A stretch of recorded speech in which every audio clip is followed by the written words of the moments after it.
Yeah, you already know this is Punch, Drunk, Boxing, a.k.a. Mr. Moo Shot himself, a.k.a. El Adobo, a.k.a. El Sazón, a.k.a. El Borracho, a.k.a. Café Bustelo, a.k.a. El Pastor de Boxeo. Ladies and gentlemen, good morning, good afternoon, good evening, wherever you are on this side of heaven. God bless you all, man. More drama, less fights. Man, it's becoming apparent that, we just be talking about anything other than fighting now. Come on, man. We need some fights, so we're going to get crazy out here, man. A lot of people talking about the tweets, Teofimo Lopez tweets, Devin Haney's tweets, Devin Haney's girl, Devin Haney's, Bill Haney's interviews, Gervonta Tank Davis perm. Hey, yo, we need fights out here, man. The boxing world is desperate for some fights because we are going crazy out here. People are busy out here just talking about this right now. This is the major story in the sport of boxing. This is how sad it is in the sport of boxing today. The major story in the sport of boxing has been this. Come on, y'all now. No. Is this what we really talking about, ladies and gentlemen? Hey, yo, I wake up, I'm on Twitter, I see a bunch of people with the perm, I go to YouTube, perm, Instagram, perm. Is this where we at in the sport of boxing? Come on now. I mean, Gervonta Tank Davis is going to have a fight March 1st. Come on now. Don't tell me that this is what we're talking about right now. This is where we at in the sport of boxing. I've been telling y'all, man, that boxing is dead in America, man. Yeah, boxing is a world sport, but let me tell you like this, man. It's dead out here in America, man. You know what I'm saying? We all been frustrated that inactivity been the primary issue in the sport of boxing, inactivity, and it is, man. It is. It is, man. It's sad. Let me say shout out to the people in the chat. What's good, man? Mexican boxing in the building. What's good? Sucker in the building. What's good, man? Let's go. Hunter of the hunt. Hey, yo, Hunter of the hunt. Good looking now. Con lo 20 pesos of yesterday. I saw it late, man. I'm telling you, I've been having problems with this, with the StreamYard and stuff like that. I might switch over to another thing, man. For real. I've been having problems the whole week with StreamYard. Is everything looking all right right now? Or it's still choppy? It's still choppy? Let me know. Low Nose Boxing in the building. What's good, Low Nose? Low Nose Boxing in the building. T.O.'s fighting John Josue Vargas now on MSG in June of a punishment from Bob. All right. All good? All right. It's good? EA Loop. Loop. It's good? All right. Because you already know it's been choppy. It's been lagging, it's been delaying and stuff like that. Just let me know if it's still going on. I did send the email to StreamYard, man. Randy con la bandera de República Dominicana. Randy, toca la música de Randy, toca la música de Randy, la música de Randy. Let's start this off.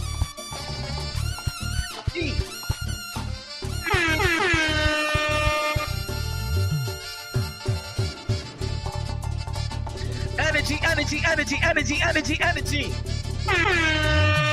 DJ Camelo Alex Sensation.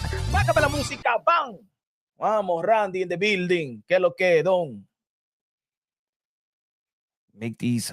Yo, man, we need some fights right now because for real, everybody going AWOL. Everybody going crazy right now. Everybody got a straight jacket right now. All these boxing content creators, Twitter boxing account, Instagram boxing account. We don't know what's going on. We don't have boxing. We starving out here right now, man. We eating mutt pies right now. We eating mud pies right now in the sport of boxing because they ain't nothing. We talking about Gervonta Tank Davis, purse, nail. We talking about Teofimo Lopez going that top rank tweeting. We talking about Devin the Dream Haney going out there tweeting. We don't be a kill prom is back. Hey yo, ladies and gentlemen, we ain't even talking about Brian Norman Jr. We're talking about Brian Norman Sr. having a fight on BLK Prime. You telling me that Brian Norman Sr. know how to lock in the fight before him locking the fight for his son, for Jerome Booth and Teofimo Lopez? Shit is going crazy out here. Hey, yo, it's going crazy out here. It's going crazy. You telling me that Brian Norman Sr. is fighting just as much as his son? You telling me in the span of 12 months, Brian Norman Sr. and Brian Norman Jr. are going to be fighting in the same amount of time? It's going crazy in the sport of boxing, bro. Yeah, I thought that, Jake Paul was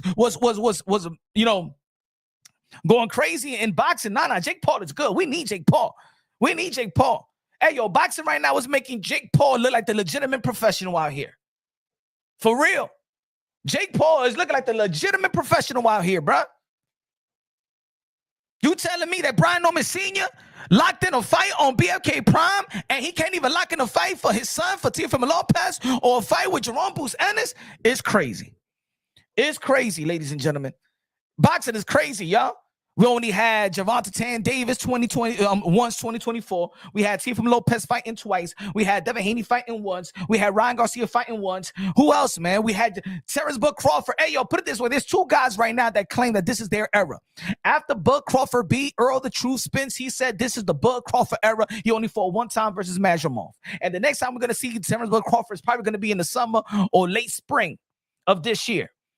Then we had Bill Haney leading up to the Ryan Garcia fight saying this is the Devin Haney era. Well, Devin Haney only performed one time last year after he got his ass whooped by Ryan Garcia. And look, we've been trying to stretch that content to the best of our ability because, man,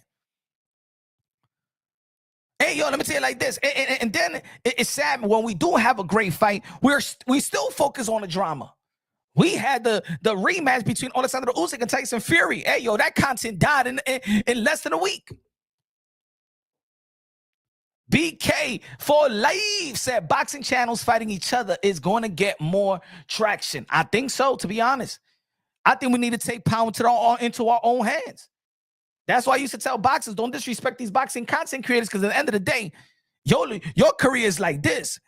Y'all career doesn't have no longevity, but I'm gonna tell you like this: you get a mic, get a podcast, speak your ish, deliver the truth, or deliver some good content with some good energy, good wisdom, and then good enthusiasm.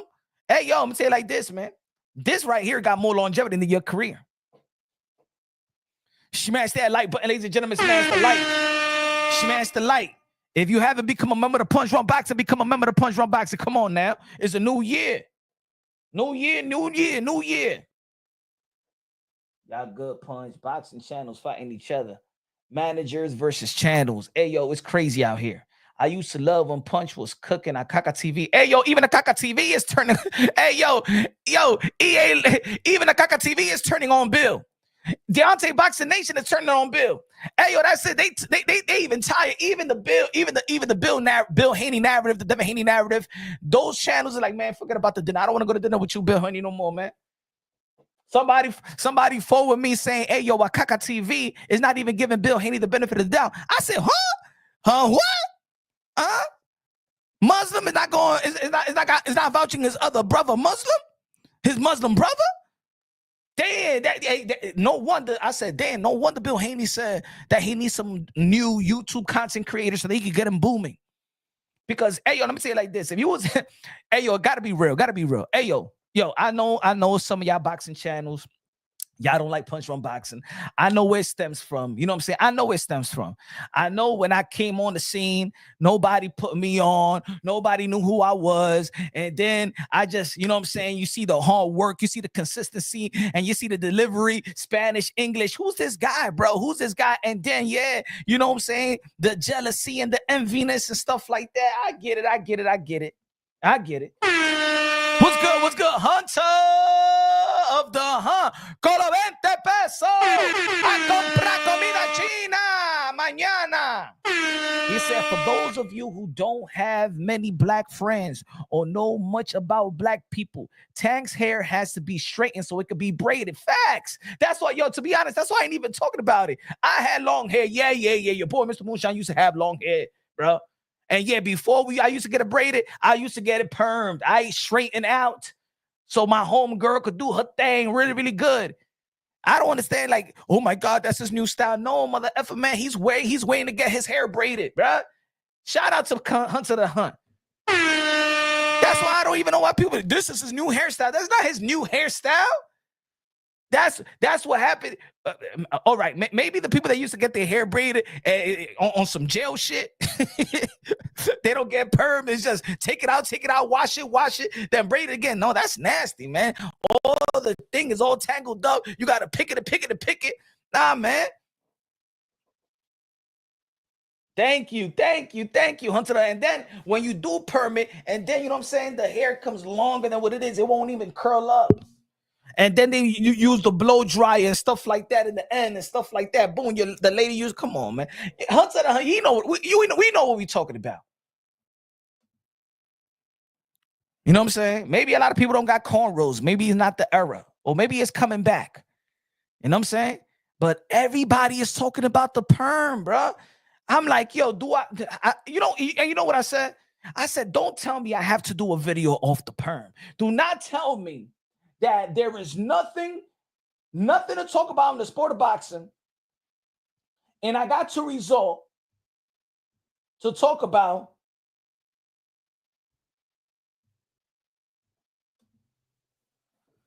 first I was afraid, I was petrified, and I'm only gonna see me by my side. So I spent so many nights in the house, I treat you wrong and I go strong. Come on now. Come on, I ain't gonna be doing no video like that, man. Is that what we're talking about in the sport of boxing? It's raining, man. Hallelujah, it's raining, man. Hey, hey. 2 snaps, a twist, and a kiss. Come on, man. That's not what we're supposed to be talking about in the sport of boxing. We're supposed to be talking about a fight. We're supposed to be talking about rehab season. We're supposed to be talking about January 16. We're supposed to be talking about David Benavidez versus David Morrell. We're supposed to be talking about Virgil Ortiz versus Masvidal. We're supposed to be talking about the rematch with Dimitri Bivol and Beterbiev. But even if we're talking about that, ain't nobody going to listen to us. Ain't nobody going to listen to us. Ain't nobody going to listen to us. Man, I don't give a damn who the hell's you know, you ain't know who Goodman, man. I don't know nothing about no damn Goodman, man. I don't give a damn about that fight, man. You heard about his perm? Yo, what about Pitbull Cruz? Pitbull Cruz gonna get back in the ring and stuff like that. I ain't know nothing about Pitbull Cruz, man. You heard about that Devin Haney's having a daughter and she pregnant and shit like that. You know what I'm saying? Damn. Hey, yo, what about the rematch with Dimitri Bivol and Beterbiev and stuff like that? You don't want to talk about that? Man, I'm saying like this, man, for real, man. I think that Gervonta Davis fired his coach, Calvin Ford, man. I don't know. I see him in the gym with Barry Hunter and stuff like that. I don't know what's happening over there. Don't nobody want to talk about this. Hold on. Hey, yo. Hold on. Hold on. Wait a minute. Ain't we gonna be talking about this, man? Can't we talk about this? Ain't we gonna be talking about Shakur Stevenson versus Kid Austin? Hey, yo, to be honest, man, damn, everybody was talking about somebody being zesty and shit like that. And we're going to be talking about this, Can we talk about this too? Is this a good matchup? This is going to be an upset alert, Floyd Schofield, Kid Austin, the Phenom in 135-pound division, know how to switch. You know what I'm saying? Got power, is young. You know what I'm saying? Dare to be great, right? Shakur Stevenson. You know what I'm saying? The 3-division world champion, super featherweight unified champion, holding the WBC strap right now. Been calling everybody else out. In 2024, he was the most duck fighter. But nah. They don't want to talk about that. They don't want to talk about the fight. They don't want to talk about the fight. They want to talk about this. You know what I'm saying? They don't want to talk about the fight. They want to talk about Charleston White going in on Devin Haney, pause, and saying, yo, he said, Bill Haney, let Bill Haney know I'll get to him and his son shortly since he's been begging for my attention.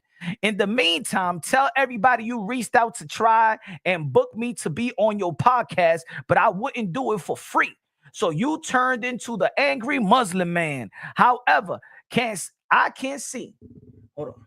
I can't see with my one good eye. Yeah, he got a glass eye. That your son likes laying on his back in order to get you on your test. I wonder did Diddy lay him on his back? God damn. And punched in him. Oh, Lord, sing Basolina. So y'all can't get on your feet. I heard Diddy like them young. Ooh, and the boy to do get lips like his mama. Wow. Is this what we gonna be talking about? This the highlight? Is the perm the highlight? Gervonta Davis perm? Is the highlight? Charleston White going after Devin Haney saying that P. Diddy blew his back out. Is that what we're going to be talking about? This ain't boxing, y'all. This ain't boxing. This ain't boxing. But it keeps the engagement going. It keeps the engagement going. Ladies and gentlemen, let's talk about the title of the live now. A lot of people feel, hey, yo, if y'all want to, y'all already know, man, smash that like button, baby. Come on, how many likes we got? Come on. Feed the algorithm, ladies and gentlemen. Feed the algorithm.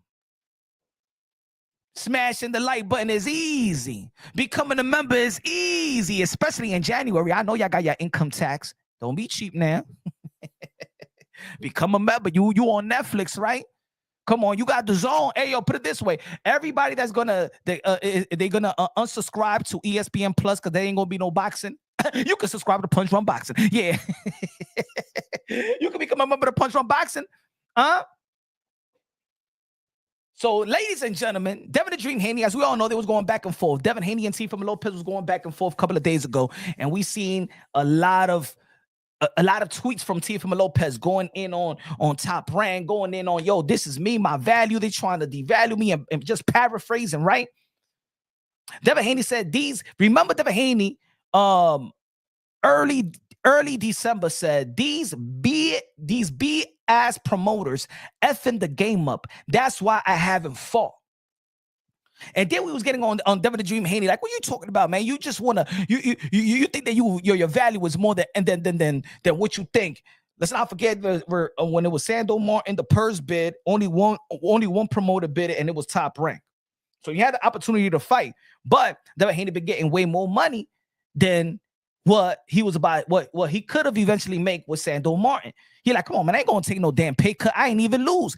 Even though the world saw him lose to Ryan Garcia, as Ryan Garcia did beat him up from pillar to post, but it turned into a no contest. But we saw what we saw. But in the business of Devin Haney, DHP, they feel like I didn't lose. It's not on paper. So you know what? Why am I getting a pay cut? I ain't getting no damn pay cut. And I know that everybody out here that's working their job or anything of that nature, you don't want no pay cut either. You know what I'm saying?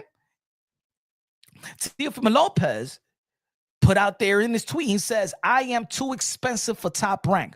But the truth is that Todd the Buff is the issue here. He hasn't liked me or my father since I started the takeover EST 2018. I probably beforehand. Now he is the chairman of Top Rank. So people do the math. Teofimo Lopez also tweeted. Oh, matter of fact, let me take this thing out for a minute so we can read the whole thing. Teofimo Lopez tweeted, the Top Rank ESPN contract deal ends July 26, 2025, as we all know.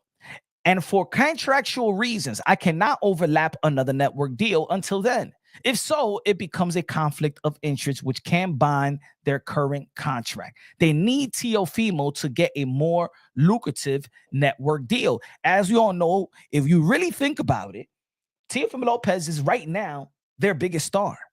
Yeah, because Tyson Fury is really with Queensberry, and now it really got a promotional deal with the promoters in Japan. So technically, Teofimo Lopez, whether you like it or not, whether you were a fan of his or not, Teofimo Lopez is the star, and right now the golden goose to Top Rank.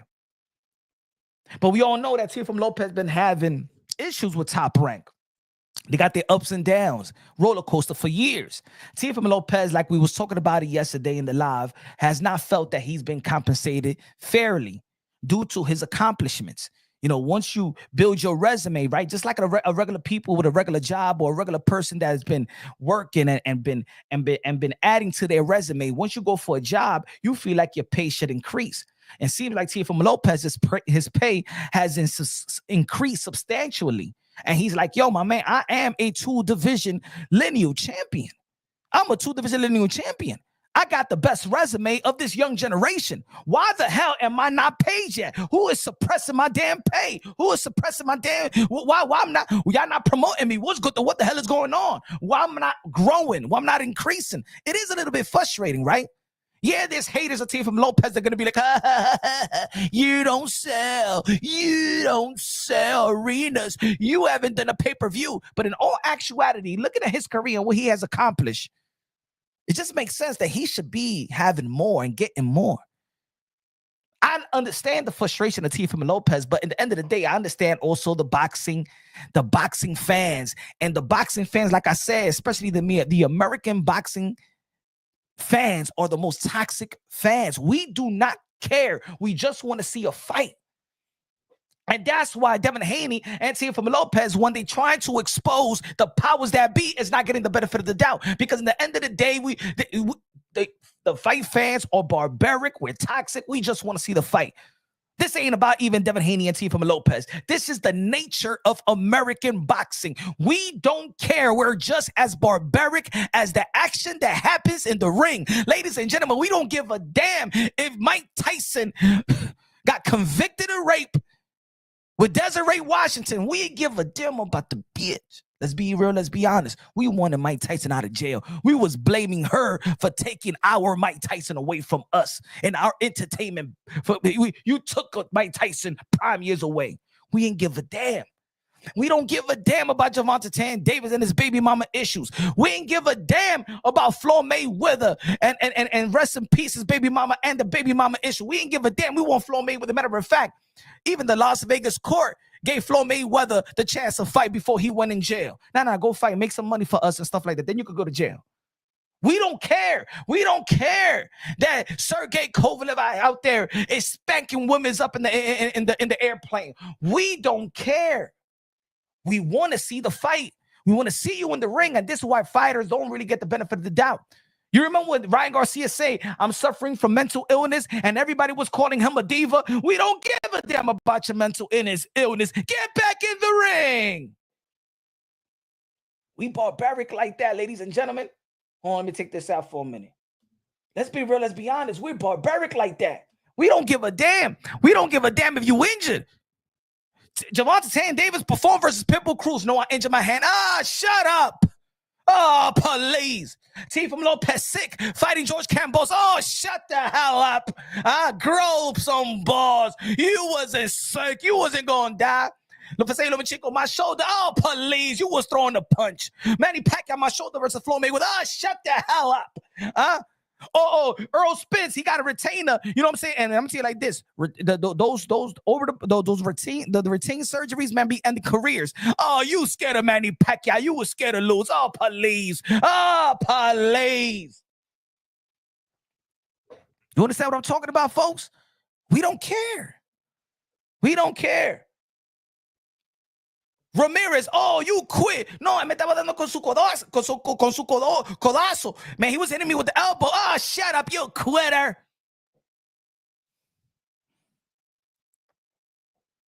So we hear Devin Haney. What you mean complaining about millions and dollars? There's a lot of poor people out here that's complaining. Get back in the ring, chump. Get back in the ring.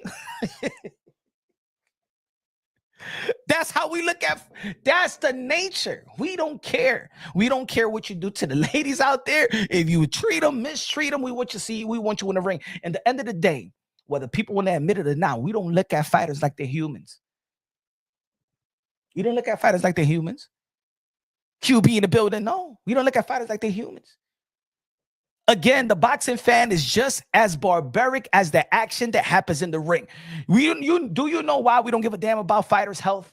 Do you know why we don't give a damn about if the fighter has a broken hand leading to the fight, or he's sick, or he has lung collapse, or he don't have enough iron in his body, or whatever, shoulder, dislocated shoulder, got fractured cheekbones, or nothing going into the fight? You know why we don't give a damn? Do you know why we don't give a damn? Because the nature of the fans, the nature of fight fans, is that we pay to see another human strip the health from another human. So when we hear that you're not healthy, we don't give a damn. We pay for you to be not healthy. We pay for you to be getting knocked down. We pay to see somebody nearly die. That's what we pay for. So your health is the last shit we think about. Mental illness? That's the last thing a fight fan thinks about. They're gonna look at you like you weak. No. Health. I pay to see your health be stripping from your ass. I pay to see this man strip you from your health. When you get knocked out, it's a cheer. Yeah, sometimes we get humble and we be like, damn, man. Yo, he passed away. It's the nature of the game.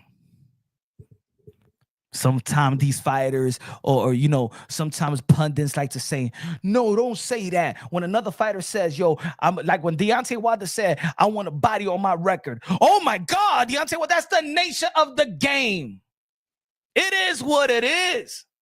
You think that Deontay Wilder is punching for the man to survive? You think that Deontay Wilder or Mike Tyson was punching, boom, boom, boom, boom, boom? Oh no, I don't want him. I want him alive. Punch was really wild about all of this. Guys, shout out to Hunter of the Hunt with the $10 super chatty patty K to go to the Indian buffet. Said Punch was really wild about all of this. Is the person that talked the most shit would never step into the ring and risk their lives. Fighters risk their lives daily. Facts, daily. Facts. And we and to add to it, to piggyback off that, Hunter of the Hunt, they think that these fighters only risk their lives in the fight. My man, you fight to prepare for a fight. You think the brain damage happens in the ring, in a fight, when the lights are turned on? Man, the brain damage happened in sparring, bro. As a matter of fact, the brain damage already started to occur in the amateurs when they was fighting for free. But guess what? When a fighter's asking for some money, the fight fan says he's a diva. But what about in your respective job? Huh? What about you've been working your ass off and coming to work early and accomplishing and making your boss and your supervisors and your managers and the company look good, and you don't get no raise? Or how about this? What about when you work your butt off, huh? Work your butt off all week, and you even work overtime. You get that company rolling, huh? And then by the end of the week, they be like, oh, we don't have enough money and stuff like that. I'll hit you off in a couple of weeks. So when I'll let you know when I hit you off. You're not going to get frustrated. Ain't nobody in the chat going to get frustrated about that. Some of y'all going to be like, man, I'll leave that job. Yeah. A lot of people, 80% of the people are frustrated working where they work. But you know where they stay? You know why? Because they need to take care of their family. They can't go out not thinking there ain't going to be no funds in the end of the week or in the end of the month. Nah. I can't even afford. I don't like it here, but I can't afford to leave my job because I got to take care of my kids. I need to put food on the table and stuff like that. Smash that like button, ladies and gentlemen. Smash the like. Right? Oh, but when it comes to fighters, we don't give a damn. Every time a fighter fights for his pay, we call him a diva like it's something wrong. Because we just want to see them in the ring. In all actuality, we don't give a damn if these guys was getting paid a nickel. You would be like, man, shut the F up and bet on yourself. Man, bet on yourself. Come on, Devin Haney, bet on yourself. Come on, Teofimo Lopez, bet on yourself. Bet on yourself. And I'm not saying, like, I'm going to tell you like this. And the thing is this, that the fighters like Devin Haney and the fighter like Teofimo Lopez and every fighter, especially right now that's active fighters, you got to know the history of the sport of boxing. You know that this sport, and I've been saying this for years, man, this sport is the most cutthroat sport there is of all sports. This sport is the gangster's playground. This sport we know is corrupted. This sport we knew is mafioso. So in the end of the day, as much as I could feel a fighter's frustration, what land you think you on? That's like if you in the hood and you like, oh my God, they selling drugs in the corner. Oh my God, in the hood, there's gangs? Oh my God, what's going on here? Oh my God, in the hood, there's more robberies and killings in the hood? No. Where am I? Well, you think you're gonna go to the hood and you're gonna see some financial district elements? So at the end of the day, I could hear your plea. In the end of the day, I could understand your plea. In the end of the day, I could understand the frustration of these fighters, and they're getting fucked over, and they getting and they're getting robbed. And some of these fighters also get overpaid. Don't forget about that. And fans and educated fans understand that as well. Devin Haney, no, don't get mad that they bid that Sando Martin for the Sando Martin fight, they bid it $2.4 million, and you feel like that's less than your worth. Let's not forget when Eddie Hearn was paying you $3 million a pop, that wasn't your worth either. You ain't earned to get more of a minimum or a guaranteed, and a guy like Earl and a guy like Earl Spence get less than you. Oh, wait a minute. Relaxing. Sometimes you got to understand that and be humble about that. You got to be humble about that. Let's not forget the pandemic happened and you ain't take a pay cut. There was other fighters that took a pay cut, and Eddie Hearn was paying you. But ladies and gentlemen, let's talk about this word, ungratefulness. Mal agradecido. There's other people, there's other fighters out there that you ungrateful as well. There's other fighters out there. I'm going to be talking about the fighter, the manager, the promoter. I'm going to be talking about everything, because everything, you know what I'm saying, is attached. There's people that do right by you. There's other people that do wrong by you. And then what you think is wrong by you is just the nature of the business. Let's not forget that when you sign a contract, you ain't had no value. You really was a nobody. Some of the fighters did have a prestige amateur career, but nobody knows nobody in the amateurs. Some of the fighters did go to the Olympics and stuff like that, but very, we don't get an Oscar de la Hoya gold medalist like that. We don't get the Andre Wards like that. We don't get the Floyd Mayweathers and the Roy Jones Jr. like that. We didn't get the 1984, you know what I'm saying, team like that. We don't get it like that. These are not the days where, if people don't even follow professional boxing. What you think? They don't even. What you think? You think they follow amateur boxing? Figure skating, bro. Midget figure skating will get more ratings than amateur boxing right now in America. Midget figure skating, male volleyball gets more ratings than boxing. Golf gets more ratings than boxing. WNBA gets more ratings than boxing. College amateur basketball, amateur football, college football, they get more ratings than boxing. He said, we interrupt. That punch went there. I'm being honest. Boxing is dead in America. Nobody know nobody. And then these fighters, these high invested fighters, these guys that's supposed to be the faces of boxing, they only fight once a year. What you think, that people with their smartphone, and we're in the real life, the REEL life, where people's like this? People don't even watch movies no more. They don't even got time for that. They don't even watch a movie. People don't even watch series no more. They be like, man, I ain't gonna wait for another week to watch a series. I'm gonna marathon a series. I'm gonna use this Sunday and I'm gonna watch that series. I'm gonna watch the whole season 1, the whole season 2. That's how people watch series now. You think I'm gonna watch a series and then I'm gonna wait for the next week and then wait for the next week? I don't got time for that, man. Just let me see I'll wait for the whole series to finish and then I'll see it all at once. And I haven't seen that until the. Am I right or wrong? I remember when I watched The Wire. I watched The Wire from season 1 to season 4 like that, straight room. And I don't have time for that. I got a lot of things to do. I play sports, I go to school, and I do other things. And I got the ladies.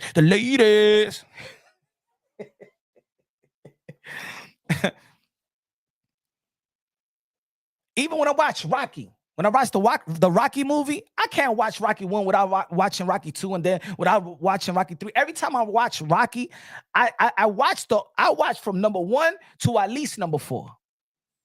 all straight like that. All right, Rocky number one, I never get tired of the Rocky movies. Never.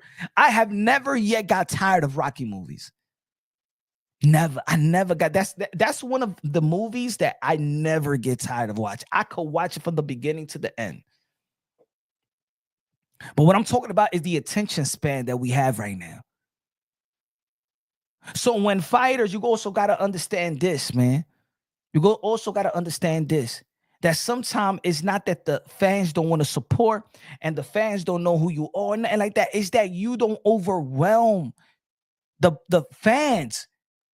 Before we knew that, damn, Julio Cesar Chavez is going to be fighting every other month or every other 2-3 months.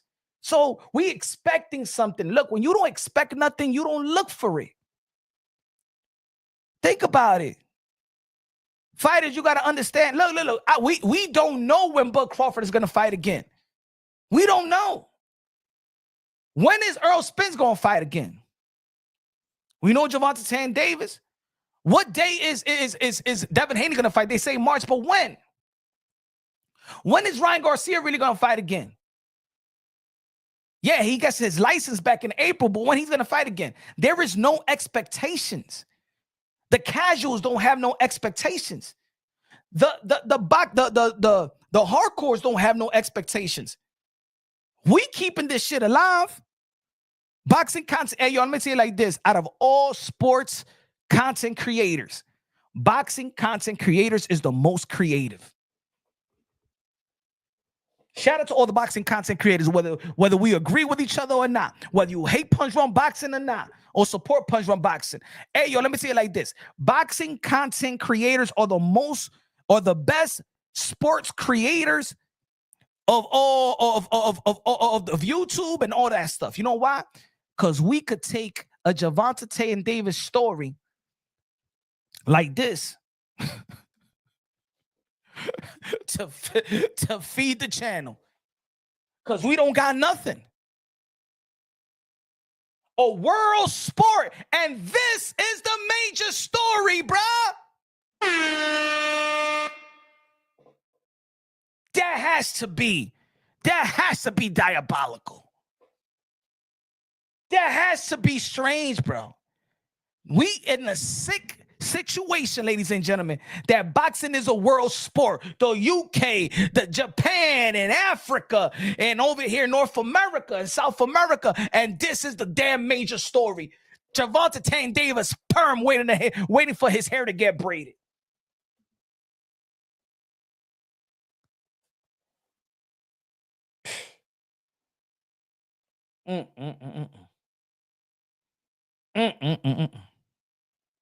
Then these fighters don't know how to hustle. They complain about all these promoters need to promote. That's what they are. Now you need a hustle, bro. You need a hustle, man. I'm tired of this is what I'm tired of the complaints. I understand the complaint, but that doesn't mean I'm tired of the complaint. What about when you with your woman, right? And your woman be like, she complained about something, right? Your woman could be complaining about something. And you can understand your woman, but I'm tired of the complaints anyway. I don't want to hear your mouth. That's where boxing is at right now. Facts. Color Green's facts. Sad. Worrying about another man's hair is gay. It's gay. Gay. It's true. It's sad that this is where we coming. This is where we at in boxing. 2025. We at Devin Haney's marriage with a former escort, prostitute, Taz Angel, whatever you want to call it, and now we on Gervonta Tank Davis hair. And then the unfortunate and fortunate part of it is that people are more engaged with it. Why you think boxing content creators, we're going to be talking about it because you guys are more engaged with it. Because if I start talking about the potential fight between Almo Williams versus Eldy Cedeno Martinez, are you going to come and show support? All you guys. He said, we've spoken about the Riyadh season card. And the thing is, the other fighters in that card don't even promote. They're all humble and they're all quiet. What's good, DJ? Smash that like button, ladies and gentlemen. But let's talk about this. We understand that boxing, we all contradict ourselves. We're so hypocritical because we're the fight fans that will be like, yo, boxing is a corrupted sport. I want everybody listen up. For real, listen up. Let's take accountability as boxing fans as well. As much as we want these fighters to take accountability and promoters, let's take accountability. We are the ones. We know this sport. We know this sport is corrupted, right? We know this. We know it's mafioso. We know the history of the sport of boxing. Boxing is the most documented sport of all sports. So why, when a fighter complains about their promotional company or they stiffen them out of their money, we call them a diva? We don't understand what they're going through. Why? Can y'all help me out? I've done it before, so I know y'all do it too. Why, when we know that boxing is a gangster's playground? Gangster's playground. It's from corrupted from promoters, managers, fighters, and judges and everything, bro. The dirty of the dirt is boxing, but we love it because we just love a fight. But everything around boxing, you know it ain't what it is. So when a fighter, that's their life, that's their career, and telling you, hey, yo, man, they trying to stiff me for my money. We like, man, shut the F up and get back in the ring. Why we all like that?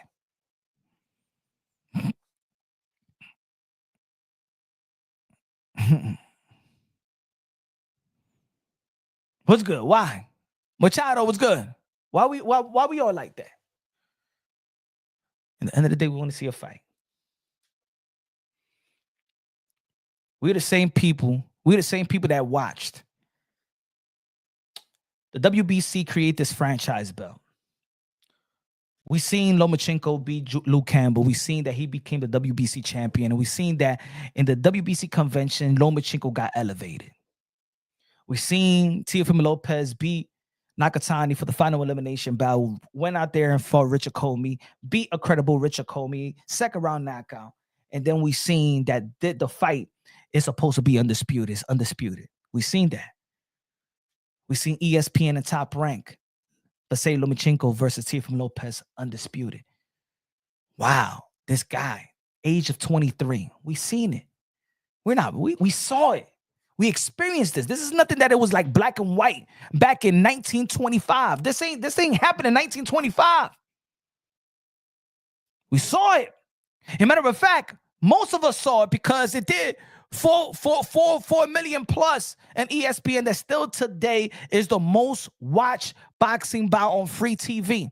And you know what else? We was all home because of the pandemic. We was all home. We saw, and everybody congratulated Teofimo Lopez from Manny Pacquiao, from Tito Trinidad, from Roberto Duran. All these guys was congratulating Teofimo Lopez. From Roy Jones Jr., Mike Tyson, Zab Judah, undisputed lightweight champion of the world, underdog. We saw it. Now, there's other channels out there that wanted to debate because they didn't like Teofimo Lopez, and they probably wish it would have been Gervonta Tank Davis, because remember, it was supposed to be of Gervonta Tank Davis and Vasily Lomachenko.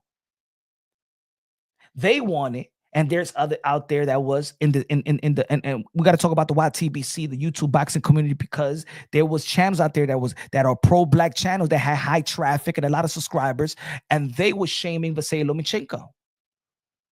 They didn't like Vasily Lomachenko. But Gervonta Tank Davis and his team wasn't ready for Vasily Lomachenko. But here comes this guy, Teofimo Lopez, and did Gervonta Tank Davis dirty work. And everybody saw and congratulated him. Even Teofimo Lopez haters congratulated him. What happened after that? Well, there's a mandatory. And that's George Kambosos when he beat Lee Selby to become the mandatory. Right? And Top Rank just wanted to give Teofimo Lopez $1 million. Time out. Vasily Lomachenko's minimum is $3 million, meaning, let me tell you something about minimums, folks. Some of y'all like to say, Well, he don't fight this one. He don't fight. I mean, he fights here. He fights here. Hey, yo, Lomachenko could fight outside in your living room. And because contractually, you got $3 million is minimum, he's going to get $3 million. But Teofimo Lopez beat the golden goose of Top Rank, Vasily Lomachenko. Right there, how much you think he should be worth? Everybody in the world is talking about Teofimo Lopez. Everybody in the world of boxing is congratulating Teofimo Lopez. Even the MMA, Dana White was inviting Teofimo Lopez to the MMA events. You think he was worth $1 million? Why you think he took it a purse bid? And David McWaters, his managers, even did an interview and said, yo, we just even asked for $2 million. They didn't even want to give us $2 million. After Vasily Lomachenko, not even $2 million, bro. Teofimo Lopez had to go against and take it a purse bid, as we all know. And Triller came out with $6.2 million, be like, oh, and everybody was congratulating Teofimo Lopez for fighting the system. Everybody congratulated Teofimo Lopez. And that exposed Top Rank. Triller did, and the Zone Eddie Hearn did. Damn, they put more worth in Teofimo Lopez than your own Top Rank. That exposed Top Rank when it came with Teofimo Lopez.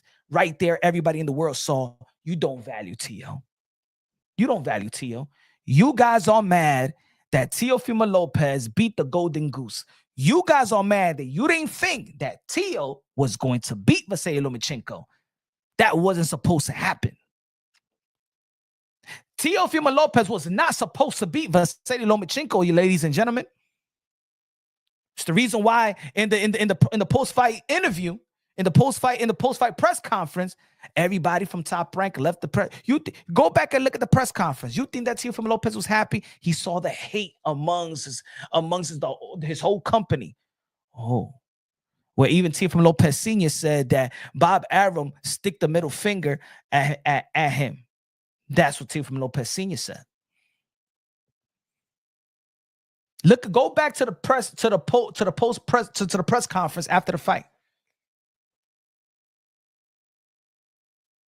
It was like a funeral, bro. It was a funeral. They didn't expect Teofimo Lopez to do that to Vasily Lomachenko.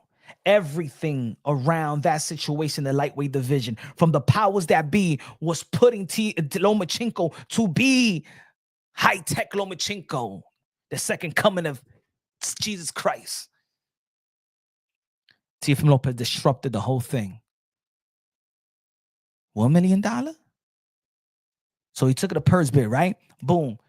Floyd Mayweather, Leonard Ellaby was tweeting and said the takeover, throwing shots at Teofimo Lopez because they decided, let's put that exhibition on the same day. I mean, the exhibition with Logan Paul, let's put it on the same day that Teofimo Lopez is fighting. And where we're going to put it at? In Miami. Where Teofimo Lopez was supposed to be fighting at? At Miami. That was heartbroken. You know why? Because Teofimo Lopez's favorite fighter was Floyd Mayweather. Damn, you guys is hating on me. Why would you put out an event in Miami and I'm putting an event in Miami? Why would you do that to a young fighter like me? And Leonard Ellaby was on Twitter throwing shots at Teofimo Lopez, the takeover. Wow. But because you guys were so stuck on, some other guys were so stuck on the other ish, and hating on Teofimo Lopez, you guys is not understanding this guy's frustration. Because right now in the sport of boxing, especially at the time that we needed Teofimo Lopez, we was begging fighters to fight like it was back in the days and daring to be great. But Ed the Tigre was the one that was showing up and was rewriting boxing, and you motherfuckers was hating on him. You guys was hating on the guy. You guys was praying for. We want boxing to be like it used to be. At the thing that Teofimo Lopez was being that guy. And all you guys was hating.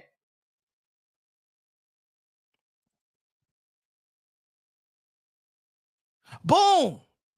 So guess what happened? Why you making fun that, oh, Triller, oh, J-Lo, oh, and stuff like that? Because Floyd Mayweather was actually effing over his event. Triller got afraid and pulled out from the date. We can't do it around this time. What the Florida State Commission says, no, Floyd Mayweather, you cannot put it on the same date because you cannot put two boxing events around the same time. So the Florida Commission said you're going to have to move it on a Sunday. And that's why Floyd Mayweather versus Logan Paul was shifted on a Sunday. But around that time, Triller already got scared. They pulled out from the fight from that date. And what's his name? The Triller CEO, he said in the interview. But all you guys were still, Tio. You seen the politics of the sport of boxing working against Teofimo Lopez. Y ustedes se estaban riendo. Y'all was laughing at the guy that was actually trying to bring boxing again and was daring to be great and bring and you see that the politics of the sport of boxing stripping him from the lightweight undisputed. And you guys in the boxing world crying and bitching about disputing what we saw that night versus Vasily Lomachenko. You took it and you stripped them away from it. You let the politics and the corruption of the sport of boxing play Teofimo Lopez in broad daylight. In broad daylight. But because y'all want to spin your little narratives and y'all already created this hate towards Teofimo Lopez, so guess what? Y'all let that shit rock. But us collectively as a boxing world should have stuck together and be like, nah. You can't do that to this young lion right here, bro. Because ain't nobody trying to be the best like this young lion. We collectively as the boxing world cannot let that shit rock. Nah, fuck you, WBC. No, he is the undisputed, and WBO Paco, he's undisputed. And say it. Don't take it away from him. Blood, sweat, and tears in that ring. Been fighting since he was 2 years old, and the world of boxing stripped it from him. And you fucking weirdo channels stripped it from him too, just to spin narratives. And now you want to understand why this dude, oh, Teofimo Lopez is loco. Teofimo Lopez is mental. This is his fucking life. It's his career. And he want to be the best. Ain't nobody out here calling out Bud Crawford. Ain't nobody here sending contracts like Tio there to be great to fight Boots Ennis. This is the guy that you want to hate? No wonder boxing is dead with y'all motherfucking asses and y'all fake ass boxing fans. That's why boxing is dead. Because you fans lost y'all way. Y'all supposed to be, yo, my man, Tio, you want Bud? No, Bud, don't give him a fight. You weirdos. No, I want to be the 3-division world champion. I ain't nah. I don't want Mario Barrios. Nah. Brian Minoman Jr., he all right. I want the guy that you say that you think that could be Bud. Let me get Jerome Boots Ennis. Declined is all right. You guys don't know what y'all want. You boxing fans don't know what y'all want. You ain't no damn boxing fan. If you a hater of Teofimo Lopez, you ain't no damn boxing fan. You can't be a boxing fan. You can't complain about daring to be great. You can't complain about these fighters don't want to be like Roberto Duran and Sugar Ray Leonard and Hearn. Well, who's the one that was stepping up? And even in his downfall, he still stepped up to Josh Taylor. Even in his downfall, he stepped up to Josh Taylor. When Josh Taylor beat Jose Ramirez, what was the next fight for Josh Taylor, ladies and gentlemen? Let me know if you know your boxing and your time frame of shit. When Josh Taylor beat Jose Ramirez, who was Josh Taylor calling out? Who will we see the face-to-face in the UK? Who was the face-to-face that we see them come together in the UK? Come on, y'all. Y'all know y'all boxing. Put it in the chat. Put it in the chat. After Josh Taylor beat Jose Ramirez, who Josh Taylor was calling out, and then in the UK, they seen each other and they had a little face-off. Thank you, Joe Pilot. Thank you. Oh, yes, it was Bud Crawford. Oh, the potential fight for Bud Crawford is Errol Spence, maybe Manny Pacquiao, maybe Sean Porter, but he wasn't a champion around that time, and Josh Taylor moving up to the welterweight division, the undisputed champion. A credible fight that many said, yo, that's a good fight for Bud. That was top 3 in the list for Bud Crawford. But when Teo beats Josh Taylor, and if it wasn't for Josh Taylor dropping his belt, then Teo would be recognized as undisputed, just like Roy Jones Jr., one of the greats that broke it down to you. When Teo called out Bud Crawford, you guys say no. No, Bud Crawford, Teo, no. But Josh Taylor could call out Bud Crawford and it's all right. It's okay. It's okay. You weirdos. You don't even know what you hate. Make your hate make sense. Make your hate make sense. When you out here talking about the sport of boxing, but make it make sense.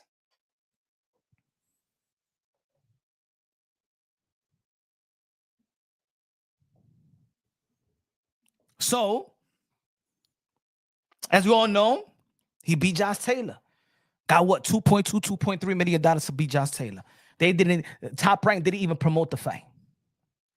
Top Rank didn't even promote the fight. How the politics of the sport of boxing played Teofimo Lopez, because the promo leading to Teo versus Josh Taylor was the same. It was around the same time that it was Devin Haney versus Vasily Lomachenko. And in the promo, what ESPN and Top Rank did to Teofimo Lopez is to downplay Teofimo Lopez to upgrade this fight of Lomachenko and Devin Haney. Oh, man. Yo, Teofimo Lopez is envious and jealous of Devin Haney. I don't think so, but if he is, he feels some type of way that when I was fighting Vasily Lomachenko, you guys ain't gave me no pay-per-view, and that was a unification bout. In-house. When I faced the undisputed Josh Taylor, you ain't give me the big room. You promised that my third fight would be pay-per-view. It wasn't a pay-per-view. You took me to the Hulu theater when that fight was supposed to be in the big room.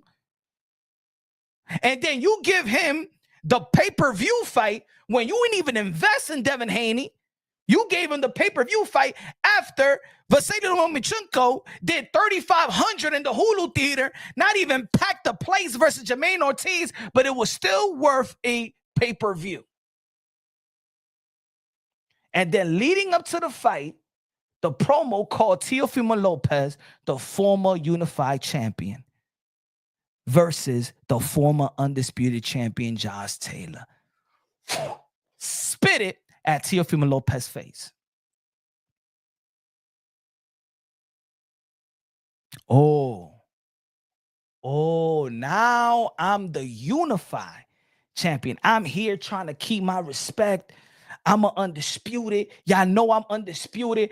You guys are the only. Yeah. The machine is the only. You guys put that fight as undisputed and advertise as undisputed. And now going up against Josh Taylor, I'm a former unified champion because now is Devin Haney versus Vasily Lomachenko. And now is Lomachenko is going for the undisputed.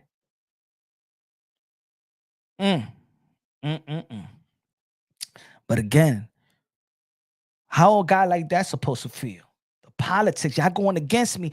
You Top Rank. How you going to throw me under the bus like that? How y'all going to throw me under the bus like that?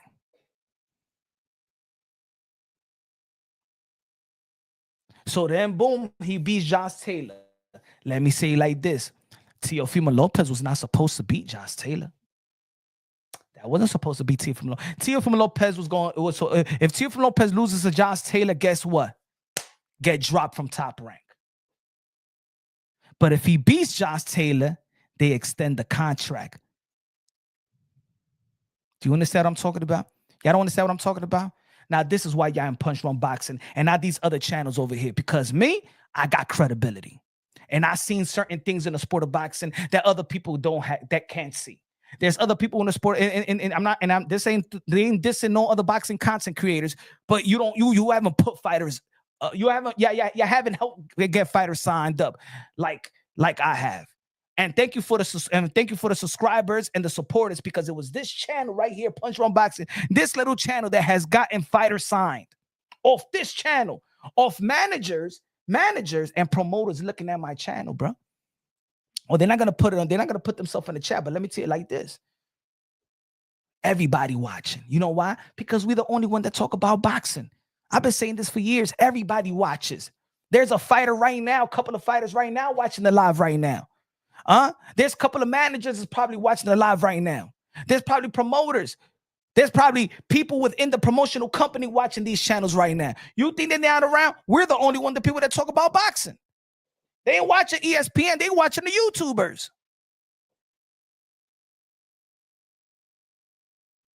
I know some of these fighters be like, I don't be on social media. Shut the F up. You be on social media. I be in gyms. Y'all always on your phone.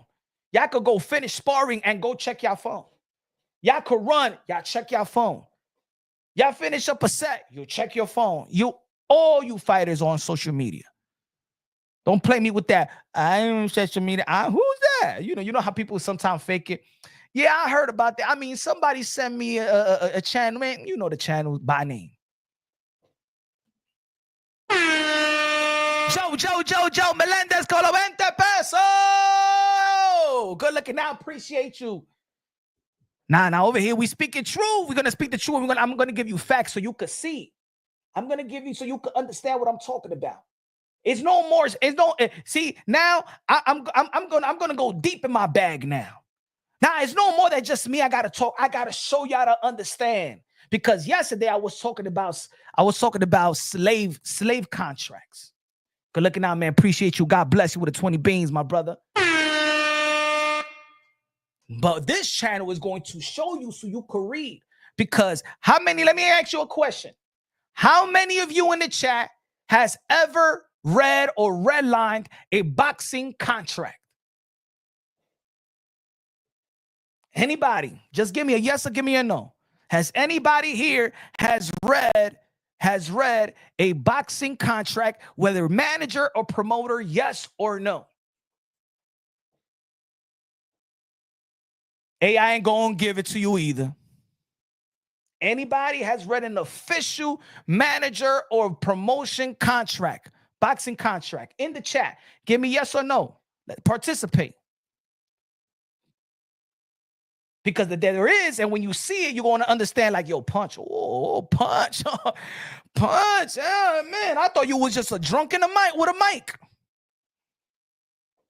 Joe Pilot says no. BK says no.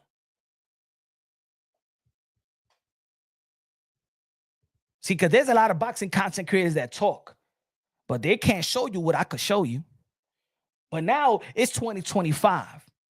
It's time for Punch Wrong Boxing to separate the real from the fakes and the authentic and the credibility. I have to separate myself from these mother effers.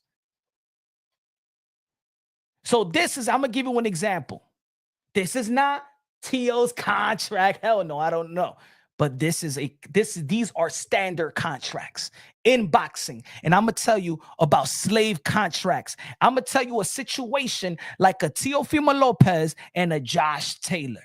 I'm going to tell you a situation that, damn, I want to leave these guys. These guys ain't worth it. I'm fighting Josh Taylor. Remember, he signed for 3. Remember what they said? It was a three fight deal after an extension after the After the George Camboso, he got Pedro Compa, he got Sando Martin and Josh Taylor. He loses to Josh Taylor, he's out of here. But if you fight for a world title, ladies and gentlemen, it automatically extends the contract. That's just an example. This is a standard contract with every fighter. Oh, he signed an extension. It's not that he signed an extension. It's that if he wins a title, it's automatically extended. Let me give you now, everybody now, this is education time. This is something that no boxing channel is going to give you. No boxing channel got these information because no boxing channel or host be in the sport of boxing like your boy, Mr. Moonshine. Hold on. Time for education. Hold on. I want you to read along. Boom. Hold on. No. There you go. There you go. I ain't gonna give you a whole contract. I'm gonna give you a little piece so you can understand. The term of this agreement shall commence on the date of the agreement and terminates on the date, which is 5 contract years thereafter, unless terminated sooner by promoter or extended pursuant to a specific provision of this agreement. A contract year as used herein shall mean each period encompassed by 12 consecutive calendar months following the day of fighter's first contest under this agreement and each annual anniversary thereafter. Fighter agrees that during the term of this agreement, he shall not enter into any agreement nor participate in any professional boxing match other than the bout contest promoted or co-promoted by the promoter. 5 years, right? Most of the fighters sign these contracts. These are standard contracts in the sport of boxing. They fight for 4 to 5 years. And what happens, this is when you see these easy fights. By the time the 5 years about to end, let's see if the fighter is happy or non-happy, right? Then it goes to this. Boom. I want you to read this. Other extensions.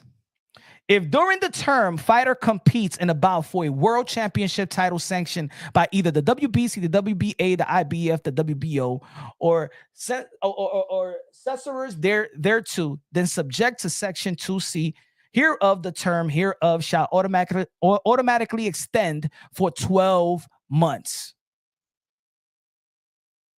Automatically, there's an extension when you win a world title. But let's say if that fighter that's going into the fight is saying to himself, I want to get out. You know what? Eddie Hearn or Bob Arum or Oscar De La Hoya, they got interest in me and my contract is about to run out. But then this promotional company hits you off with a championship fight. But if I win this championship fight, God damn it, I'm already extended. Sometimes these fighters don't even read this section. Sometimes these fighters don't read this part. This is the part that I tell fighters, hey, I gotta let you know, guys. Just understand that when you win a world title, your contract is gonna be extended. Let's keep on reading. Additionally, if during the term as may be extended, fighter becomes one of the 5 highest rated contenders for championship sanctioned by either the WBC, the WBA, the WBO, or successors thereto, then subject to Section 2C hereof, the term shall automatically extend for 24 months. 24, we're going to extend it 2 more years. Let's go to C. Additionally, if during the term, as it may be extended, fighters enter into a multi-fight agreement with any television network and free cable, satellite, or internet, then subject to Section 2C hereof, the term shall automatically extend for the greater of 1, 24 months, 2, the term such multi-agreement as may be extended or renewed.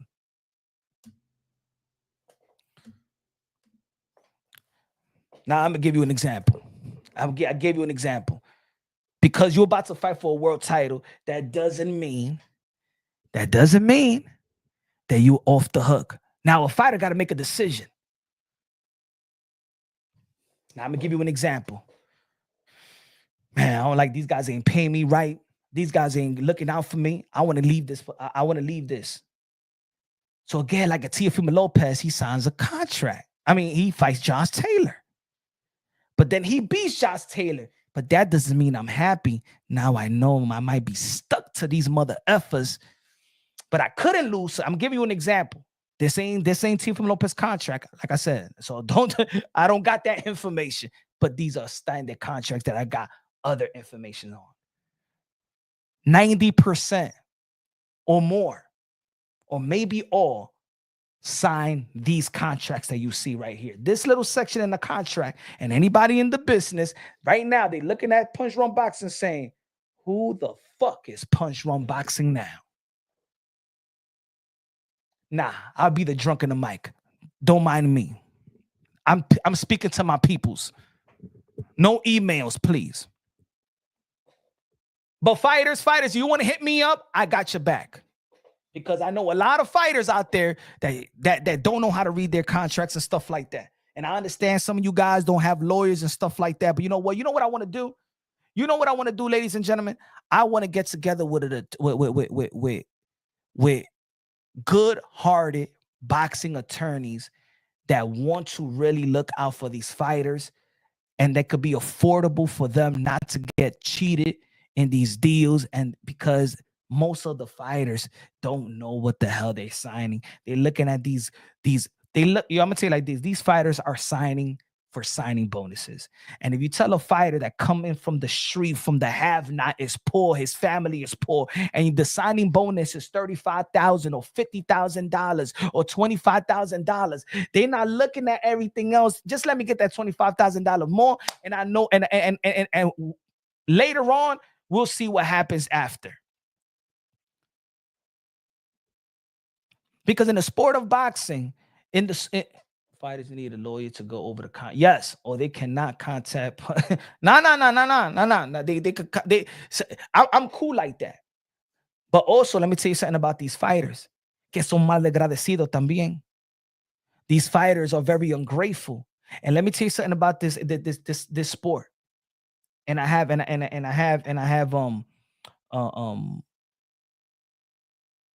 the little behind the scenes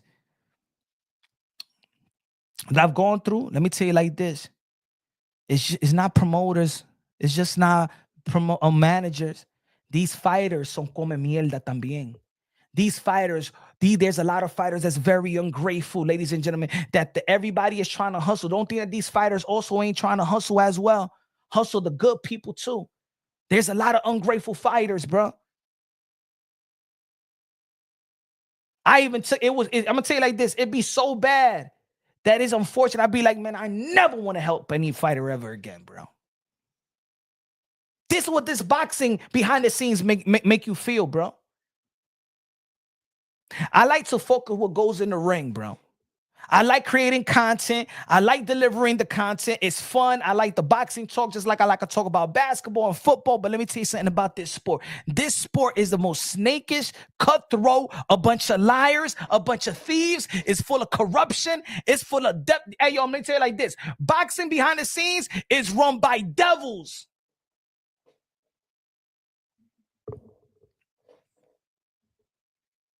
But the whole world is devilish.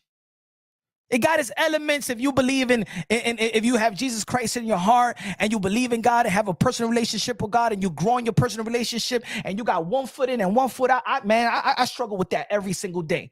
I struggle with that every single day. I got one foot in, one foot out. Damn it, man. I just want to have my 2 feet on the side of righteousness and enlightenment and spirituality, but also the world is tough, and I pray on that. Most of us, some of us live that type of life where we just want to just go and we just want to serve God, and we know that God is great and we know that God is good, but you still, the flesh, you're fighting the spiritual warfare with the flesh and the spirit at the same time. But I hope that God, you know what I'm saying, really helped me out with that day by day. But boxing, 5% of boxing, 5% has good people in it. The other percent has people that it's just a job. And then it's business. Boxing is business. Like promoters, just business. This is why you also got to give the benefit of the doubt to some managers. Managers be putting the money up.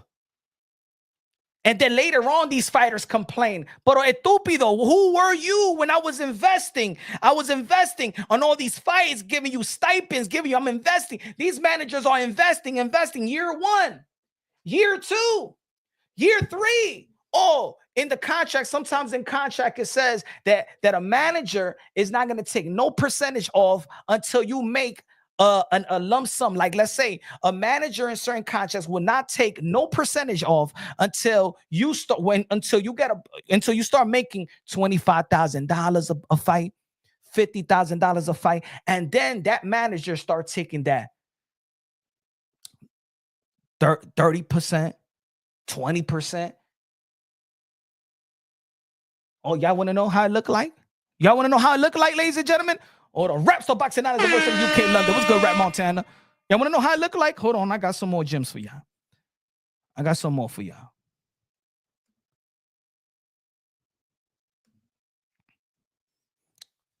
The balance then remaining shall be divided between a manager and an athlete on the basis of 70% thereof to athlete, the 30% thereof to manager. Manager hereby agrees and obligates himself to pay to the athlete during the time that the manager agrees to accept as full compensation for the services which they shall render pursuant to this act. That's 30%, ladies and gentlemen. How much you give a trainer? 10%. Okay, that's 40%. Okay, now when you're fighting under a promotional company, how much that promotional company is going to take?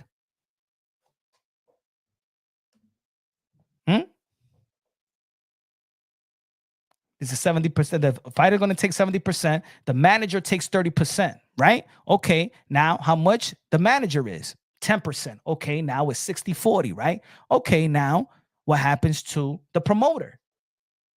Now a promoter is going to take another percentage of whether it's what, 20%. Okay, now your training fee, and then taxes. How much you think a fighter is going home with? So when a fighter when a fighter says, and look, when a fighter says, I'm only taking $1 million, I'm only making $1 million, or there's other fighters that saying, man, where my money going? Like Mickey Bay, when I was interviewing Mickey Bay years ago, he said after the fight, I couldn't even pay Floyd Mayweather Sr. They took 80% away right after the fight. They left me with 20%. Here in Punch Drunk Boxing, when I interviewed Mickey Bay, he was talking about his situation in Mayweather Promotions. That after the fight, they took 80% away from him.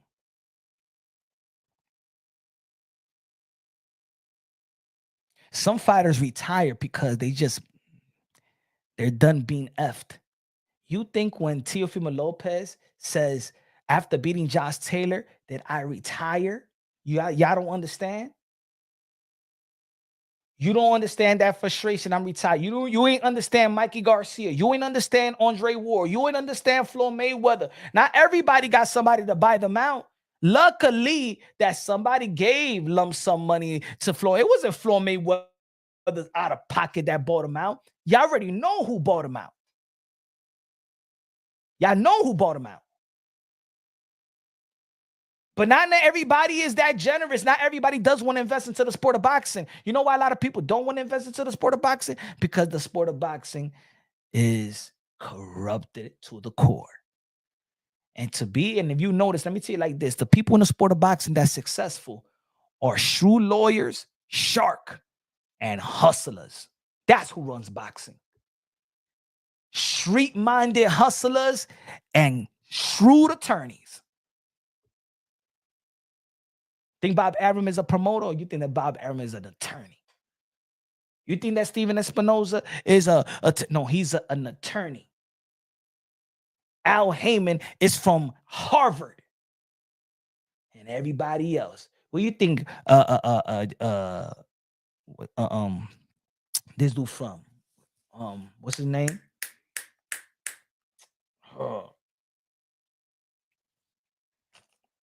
Jay Prince.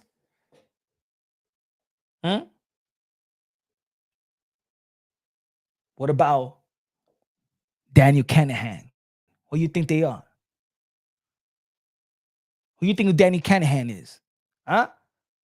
Think you think he's a churchgoer? In boxing, you let anybody in. Anybody that got money, you let them in.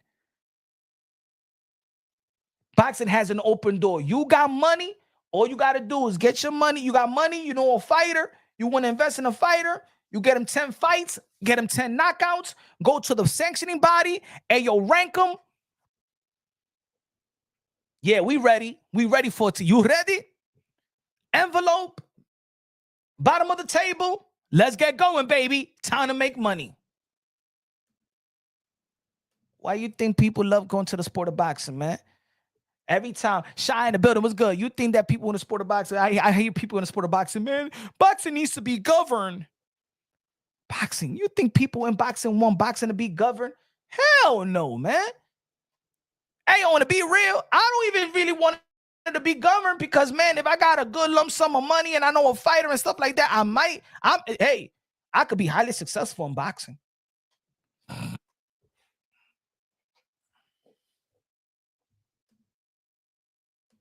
I want you to understand. I just want you to understand that I understand that some of us or most of us in the sport of boxing like to blame these fighters. Oh, yo, this. But you got to also understand that the frustration is when they actually find out that they're getting fucked over. That's when they what? Oh shit. Oh. Telling me Ryan Garcia, remember he held out and wanted to renegotiate with Golden Boy Promotions. You got Devin Haney suing Golden Boy Promotion, saying that Top Rank robbed him. You got Teofimo Lopez talking about Top Rank. You got Javante Tank Davis talking about the situation coming 5 hours late, say, I don't want to do this. Usted no están viendo lo que está pasando aquí en el boxeo.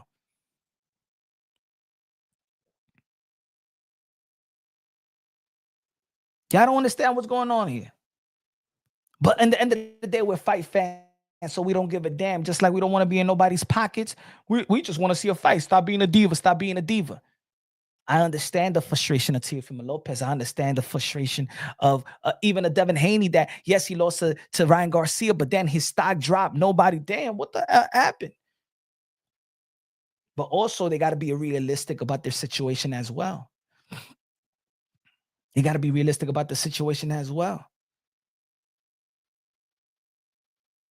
They got to be realistic about the situation. Yo, fighters, let me tell you like this. Boxing is not what it used to be. Boxing, the boxing fans don't support like that. So when Teofimo Lopez is out there versus Sando Martin in the big room, Top Rank gave you the opportunity to be in New York City. Here's the big room. Come out how you want to come out. Be entertaining. But the fans are supposed to come out. You know what? If this guy is pumping Honduras, where was all the hondureños? ¿Dónde están ustedes al apoyo a Teofimo Lopez? You got to take accountability for the fans themselves. Got to take accountability. They ain't come out and support because the Mexican comes out here to support. It's the reason why Canelo Alvarez could tell, hey, yo, PBC, put my money on escrow. You know my people gonna come out and support me. That's what Canelo Alvarez got left. Canelo got no more fights left. Ladies and gentlemen, Canelo got no more fights left. We all know that. I'm a Canelo Alvarez fan. We know he got nothing left. He's already done way more than any possible fight that he could fight. He's done way more than Charlo, done way more than Plant, done way more than Demis Andre, done way more than David Benavidez. There's no fight for Canelo Alvarez. Look, they're trying to push him with a Bud Crawford. But in reality, there is no more fights for Canelo Alvarez. But because he can make money with his people, because his people support him, and whoever he fights, his people going to show up. Now, you got to ask the question, Tio, is your people coming to show up? Devin Haney, is your people coming to show up? Now, Inoue, his people showed up. And it's not Inoue just being out there promoting and talking crap about everybody. No, Inoue just does his work in the ring, and everybody come show up. At a certain point, also, you got to take accountability and look at the team. The team. Don't be cheap. Fighters, don't be cheap. Hire those genuine people that they want to work for you, and they're going to work for you and put you out there, and they have their roles. No, you know what y'all want to do? Y'all want to put little family members here and there so they could get a little piece of the pie. They ain't going to do nothing for your brand. They're going to do something for your heart and your confidence, but for your brand, they don't know how to work that. I went toe-to-toe with ESPN. I said, hey, yo, I promote Teofimo Lopez more than ESPN and Top Rank put together. I told Evan Korn that. in the hotel. I said, man, I seen what you said. You said, no, I do. You know that I do. You guys are going to promote Teofimo Lopez while he's about to fight. A boxing content creator, going to be talking about Teofimo Lopez throughout the whole calendar year.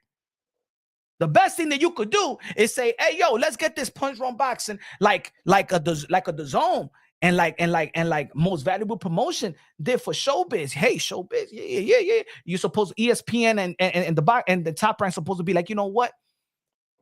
This Tio and Punch, they have the chemistry. Let's get this guy and let's get on the network and let's get this shit popping. No, you know what they do to Punch Drunk Boxing? Blackballed.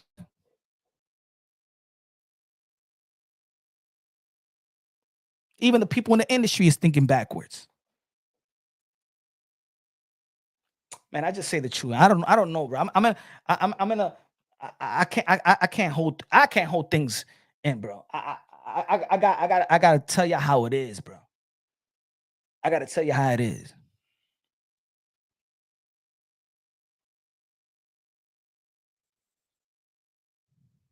Everybody need to take accountability. And everybody also need to understand. Does Teofimo Lopez and guys like Devin Haney got an ego? Hell yeah. Now, the question is, do they channel their ego? Should they channel their ego? For the hate that they got and for the profession that they're in, that when they're saying that this is a lonely sport, ladies and gentlemen, let me tell you like this, all fighter got an ego. They gotta have an ego. They gotta be bipolar. They gotta be crazy to do this line of work. You guys are calling these fighters crazy. They gotta be crazy, bruh. They fight to prepare for a fight, and they need to come back home to their family and try to be sophisticated and civil when they was training 12 to 8 weeks to hurt another human being. It's like going to war, bruh. When those dudes from them soldiers come back from war, what they need therapy and all that stuff. All these fighters need therapy, bruh. They get punched in the head for a living. Oh, yo, this fighter is crazy. This fighter sounds like this. Nah, man. You gotta, if anybody gets the benefit of the doubt in boxing, is the fighters. Because ain't nobody in the sport of boxing risking their lives. Ain't no fan is risking their lives but the fighter. And then what we do? Man, yo, look at Pachado Colon, man. He paralyzed, yo. Damn, you heard about the African fighter that passed away, yo? Damn, yo. Patrick Day, yo, man. Damn, the Russian fighter. Damn, man. Oh, it gets real, right? It gets real. How much his purse was? How much he died for? How much did Patrick Day die for? What was his purse that night? Or you gonna argue? Yeah, he ain't put no butts in the seats.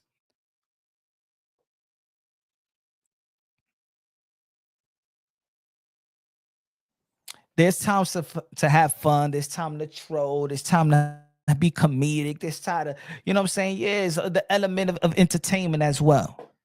But this right here is this is the real. This is the real right here. This is the real right here.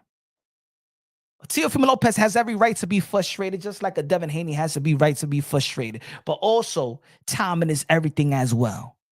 Timing is everything as well. Certain things be put out loud for the people to understand, but there's certain things that should stay behind the scenes. Certain things it's almost like relationships, right? You don't put out your dirty laundry out there for everybody to see all the time. You need to deal with that shit in-house. You teach that to your kids. Hey, yo, don't go to school, talk about what's happening at home. But that doesn't mean that child can't talk to a counselor or somebody outside from the family and be like, yo, this was going on at home, mommy and daddy and this, my brother this, or uncle this, and stuff like that. I would say that boxing translates to life itself. Sometimes you need to let out and go out and tell the truth. I'll give you another example. I gotta give you examples so people could feel it. I can't give you these little lollygags, little lollipops, these little sweet examples. I need to give examples so you could feel it. There's little boys and there's little girls that they be in a family home and they get violated, sexually violated. Some of them comes out and seek for help, run to the police, and some of them do not. Am I right or wrong? We heard stories before. Am I right or wrong? We know stories like this. Some keep it in house. Some of them run away and they find help. Right? Forget about the Diddy for right now. I know it's all jokes and stuff, but this is real right now. This is real. Because we're talking about even kids we're talking about kids right now is actually getting violated right now. Now, again, I'm gonna say that not everything is a joke. Y'all can understand when I'm fucking serious. There's kids out there that's being violated right now in their homes right now. Little boys and little girls that seek for help, or they're too scared to seek help or to run away. They don't know what to do. In boxing, there's fighters out there that when they talk, if they talk, they get blackballed. So the in-house, they are getting raped. Business-wise. But if you go out there and do what everybody is saying right now, Teofimo Lopez is going to get blackballed. But what you want him to do, to stay shut and behind closed doors? Le están haciendo todo esto in business. Dude's trying to, sometimes have you notice certain athletes and certain celebrities and stuff like that, when they in that type of community, that's weirdo community también. When they say something and sometimes they screaming for help. They screaming for help. And when the mass of people don't understand them, guess what happens? They get crazy. They get like, nobody understands me. So yeah, it gotta be that I'm crazy. What the hell is happening? Nobody wanna understand me, bro. Like, y'all don't understand, man. I'm getting effed over. And you guys is laughing at me. You guys hey, y'all wanna be great. You guys are saying no. You guys, this is my life. We talking about Devin Haney. We talking about Javante David. We talking about Teofimo Lopez. We talking about Ryan. This is their life. This is their life. We're just witnessing their career and their life. This ain't just about T.O. Devin Haney. I'm saying I'm mentioning all of them because all of them's all right. Let me see. Okay, read this one. Read this one. Give me a second. Let me see. I put it there. Read this one. Hold on. Hey, yo, let me know if the live is good. Am I sounding good? Is the video lagging? Let me know if the video is lagging or it has a delay. Let me know. Give me a second.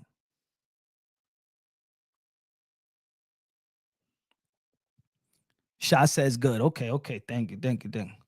Everybody good? Because I know it was lagging for a week. I had an email, StreamYard and all that stuff.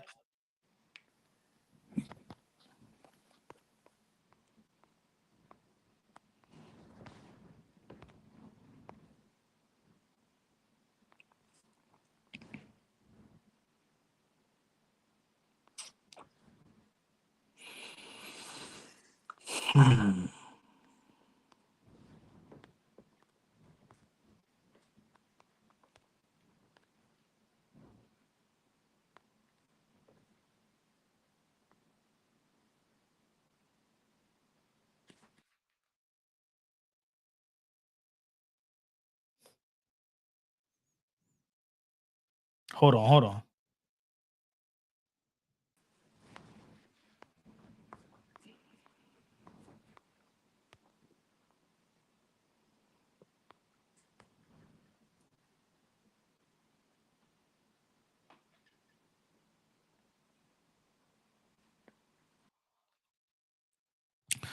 This is Javante Tan Davis recently stated. Javante Tan Davis says, "I'm going through a lot. Been through a lot. Been betrayed and shit like that. It really made me want to give up on the limelight. Everybody chase being in front of the camera. They chase an image. I don't want to be a part of that. As long as I have my money, can take care of my kids and whoever I need to take care of. I don't need none of this. You're always being judged. You always got to live for the someone else. You got to be perfect, and nobody is perfect." Is he human enough to express himself like that? Or are we going to, as the boxing world, going to be like, man, shut the F up and go out there and fight, man? Stop acting like a damn diva. Or are we going to give him that type of energy?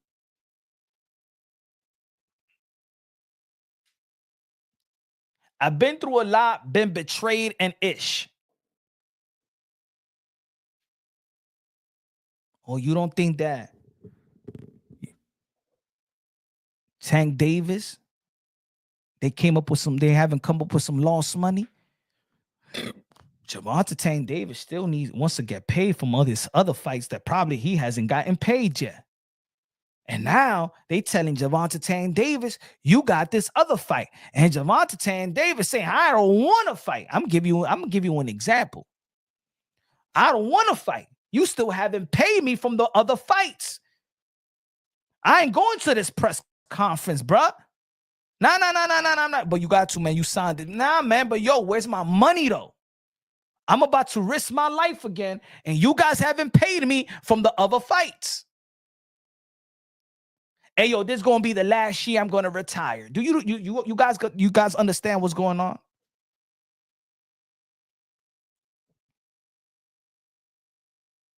I'm giving y'all something to really do. We're talking some real ish because we're the hardcore boxing fans. I don't expect the casuals not to understand fighters, to understand. But we hardcores. We out here every day, every single day for the most part. 60-70% of our content right now is to really just try to go and clown fighters and have a gossip talk, because we don't want it, because the real talk don't get the traffic. Yesterday we had almost 150 people looking on. Today we got 76 people looking on because we talking straight. We're not clowning around. And then this tells the boxing content creators, oh no, let's talk about Young Thug and Devin Haney's wifey. Because when we talking about some real shit, some genuine shit, some respectful ish, people don't show the love. It sends a message to the boxing content creators and independent media that we need to talk about drama. We need to disrespect. There's no respect here.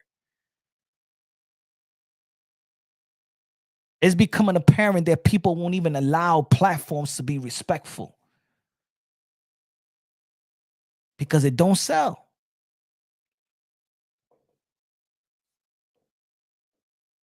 I was thinking about, everybody was talking about the hair perm. All right, let me do a video and let me put my comedic thing into it, and people going liking me going at Javante Tank Davis and the perm. And maybe, you know what I'm saying, add the little lime green purse into it, and then strip his manhood away, and y'all gonna like it, and y'all gonna subscribe to the channel, and y'all gonna smash the like, and y'all gonna send a super chat because y'all love, when we trying to feminize a man. I ain't gonna do that today. We're talking about respect now.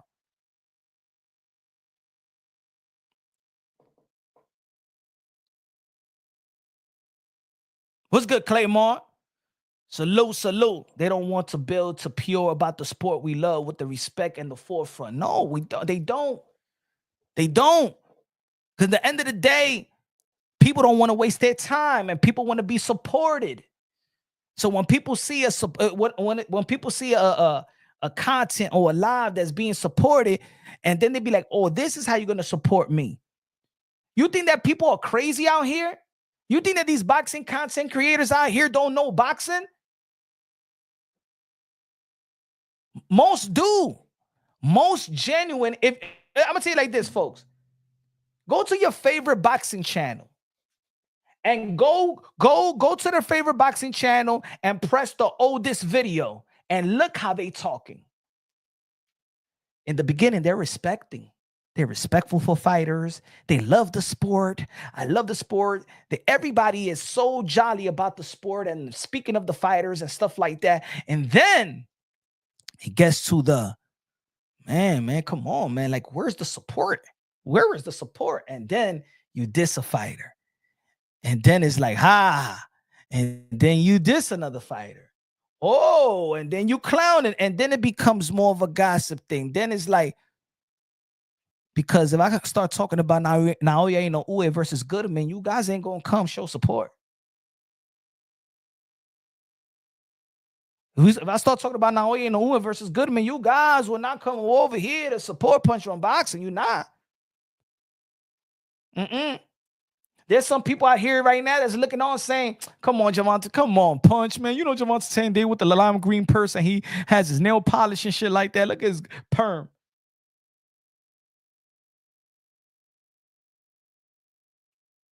You guys want this. This is what it is. This is the content right here. Huh? Yeah, Tank looking like a straight up bitch. Oh, yeah, look at him. Look at him. I'm coming out. Huh? It's really coming out. I just want to live. I just want to live. You like that, huh? That's what y'all like. It's raining, man. Hallelujah, it's raining, man. I'm coming out, dun dun. I'm trying to let you go. Just standing on, and the breeze ain't coming out. I just want to live. Yeah, we want to talk about this. We want to talk about the prison call. We want to talk about the hoochie mama. Yeah, that's what we want to talk about. We want to talk about people's ladies. We want to talk about the Taz Angel lady. How about this? We want to talk about Mike Tyson's butt. That's what we want to talk about, huh? Nah, let's talk about this. Let's talk about Diddy and Devin Haney's pool party. That's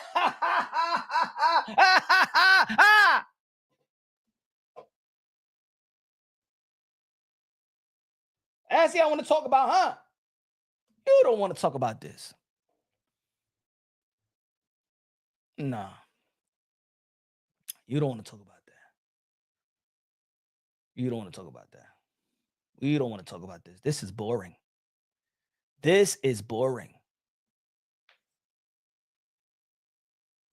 Scott Nicholson, no, this is boring. You don't want to talk about that.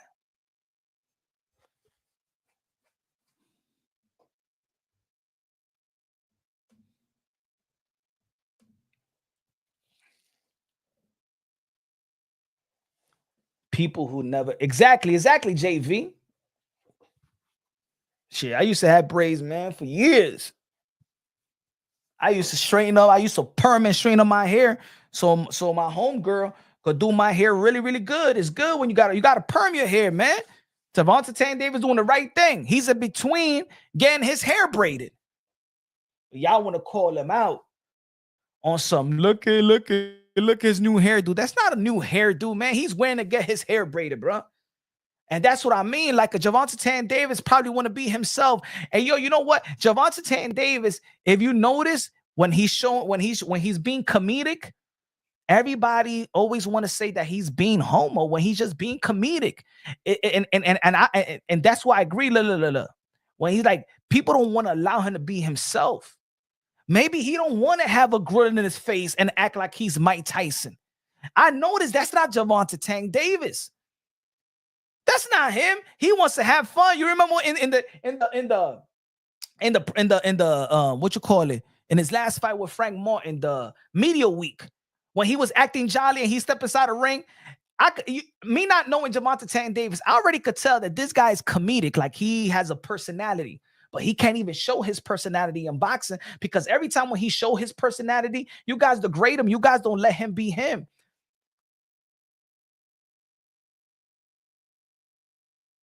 You don't let him be him. Just like what Oscar De La Hoya did or said. Oscar De La Hoya said, you know what? Like he was trapping himself. Remember that interview he had? He said, I had to be this goody two shoes. I could the stress is not being who you really want to be.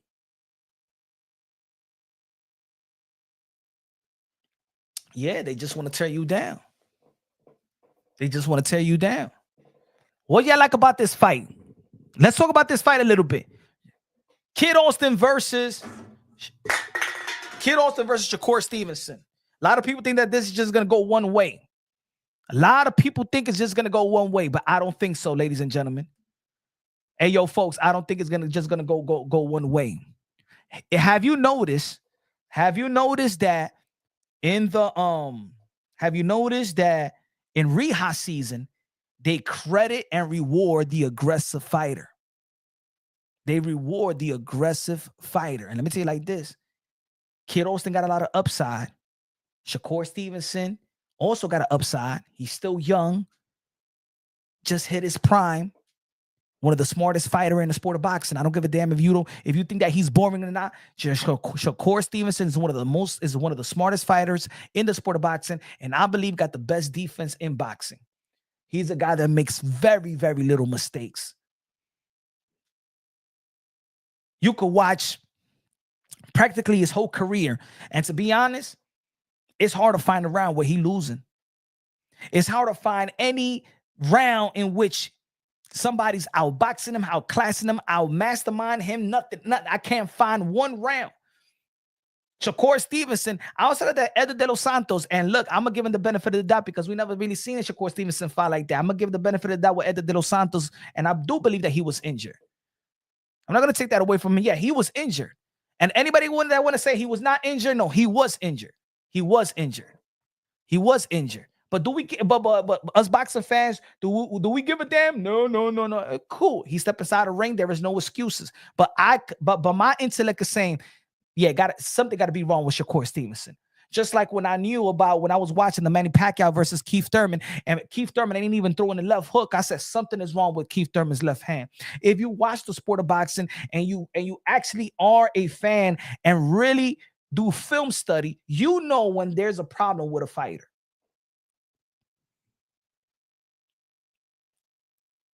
But this fight right here, I believe, especially in Reha season, in which they're crediting the aggressive fighter. Remember, they credited Berturbiev. They credited Nick Ball. They crediting the aggressive fighter on a close fight. Now, there's people out there that say it's not going to be a close fight.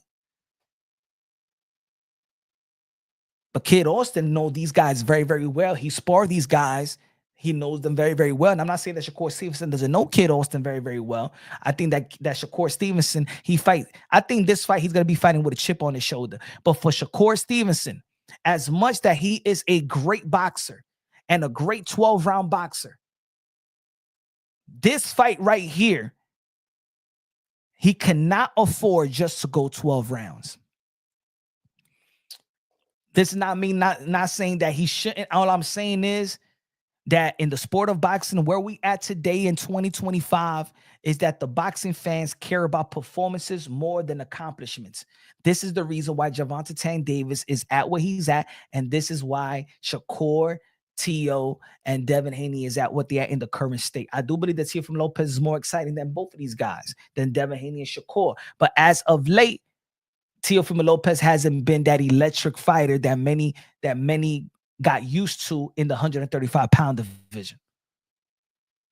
Entertaining versus John Taylor, but it wasn't versus Ortiz, and it wasn't highly entertaining versus Steve Claggett because nobody really knew who Steve Claggett was. So even though that he won every round, that wasn't the type of performance that people was expecting, because people was expecting Teofimo Lopez to knock out this guy that nobody never heard of. Shakur Stevenson is once again a massive favorite. He was a massive favorite versus Eder de los Santos, and that's why he didn't get a pass. He was a massive favorite versus Artem, and that's why he didn't get a pass with his performances. For the third time, if he does not stop, hurt, drop, give us an element, give us that Shakur Stevenson when he fought hearing the Shakur Stevenson that when he fought Oscar Valdez, if he don't show that, a 12-round decision won't be enough. That's going to be in the eyes of many fans, because look, He didn't get the benefit of the doubt with Artem. Everybody, the highlight of Shakur Stevenson versus Artem was people leaving the arena. The highlight of Edu de los Santos versus Shakur Stevenson is Shakur Stevenson running. Now, I believe that Kid Austin is the goods. I believe he's the phenom in the 135-pound division. But on paper, Shakur Stevenson is supposed to, outclass him. It's supposed to hurt him. It's supposed to teach him a lesson. It's supposed to take him to school. This ain't even supposed to be a close fight. And because the last round, the perception of the last couple of rounds, the championship rounds of Kid Austin's last fight is Shakur Stevenson. You got to put a hurt on Kid. Don't be surprised of an outcome, ladies and gentlemen. Do not be surprised, because I believe that Kid Austin got a great chance of upsetting Shakur Stevenson. And if there's anybody that could upset Shakur Stevenson, in my opinion, I believe that Kid Austin got all the goods to upset Shakur Stevenson. Is he going to be the favorite? No. Is Shakur Stevenson the favorite to win? Yes. But if Shakur Stevenson does not step on the gas, if Shakur Stevenson is going to lay back, if Shakur Stevenson is going to be fighting him like Edu de los Santos, or even a little bit like Artem, in which Shakur Stevenson, he did press the issue versus Artem. But if he does not press the issue versus, but I'm going to tell you like this, Kid Austin is way more athletic than Edu de los Santos and more athletic than Artem. Is more unpredictable because he switches from side to side, throw punches from weird angles, and is more athletic, one of the most athletic young fighters in the sport of boxing. If he does not press the gas, Shakur Stevenson, if he doesn't want to teach this guy a lesson, he's going to have his hand full. And in Riha season, it seems like Turki Alashiki has told everybody in Riha season, I want entertainment. I want to bring boxing back like it used to be, my friend. I want entertainment. I don't want this stupid. No, I don't need it. I don't want it. It does not save the sport of the boxing. I want entertainment. I want explosiveness. I don't want the oohs and ahs. I don't want their vowels. I don't want everybody to say the R, E, O, ooh. Yes. Boxing is changing how it's being judged a little bit. If you notice couple fights, boxing's changing. They sending a message to the judges. Hey, we want entertainment. We're losing the fan base. We're losing the interest. We got to credit more the effective aggressor. Remember, it's clean, effective punches, ring generalship, who controls the 3-minute intervals of each round, effective aggression, and defense. Right now in the sport of boxing, effective aggression is going to be in the top of the food chain.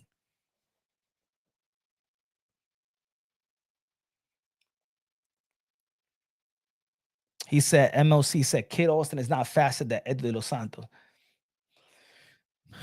Edu de los Santos. Hey, yo, I'm Dominican, man. I keep it real. That's why I always break it down unbiasedly, logically, and objectively. Edu de los Santos didn't land. He didn't put the foot on the gas. He was being aggressive, but it was not effective. And when it's not effective, you just look like a wild man. No, Edu de los Santos did not fight a good fight. He didn't fight a good fight. A lot of people was looking at the way that Shakur Stevenson was fighting. So the microscope was on Shakur Stevenson, but Edu de los Santos did not fight a good fight. He did not fight a good fight. He wanted to fight, but he didn't fight a good fight. In the 38 years of copy box, he landed the less punches in 38, almost 40 years. That's not a good fight. That's not a good fighter. And that's a 12-round bout. At a certain point, you need to adjust. We can't put it's two people in the ring. Jason Boxer said, yeah, I saw Dana. He don't know boxing anyway. He's a Euro bum. England. Mm-hmm.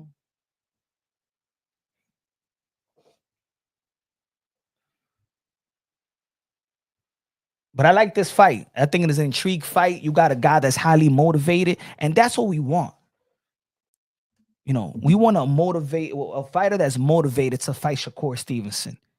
And I think that Shakur Stevenson is also motivated because his skills is not in question. It's his ability to want to take risk with those skills. Of course, already stepping inside the ring, already taking risk. I'm talking about sitting on those power punches, staying in the pocket, staying there. You know what I'm saying? Throw some combinations. You know? So I think he got a chip on his shoulder. I think that Kid Austin, if he takes it to 12, in my opinion, I know his team is not thinking like that. I know Kid is not thinking like that. I know his father's not thinking like that. But if Kid takes Shakur Stevenson to the 12th round, his stock rises. His stock doesn't drop. Unless that Shakur Stevenson hurts him and puts him down and stuff like that, and he still goes take it to 12, then no, it's not going to rise. But if Kid Austin does a Pitbull Cruz impression like he did versus Gervonta Tank Davis, Kid Austin's stock is going to rise. And if Shakur Stevenson go a whole 12 round like he did with Artem and Edo de los Santos, his stock is going to drop even lower. And I'm going to tell you like this. In February, right? Because Shakur Stevenson and Kid Austin going to be fighting, what was it, February 22nd. And then Keyshawn Davis going to be fighting Dennis, what is it, February 20, what, 6? I think it's a Friday. They're going to probably be fighting on a Friday or Saturday. February, let me see. Keyshawn Davis going to be fighting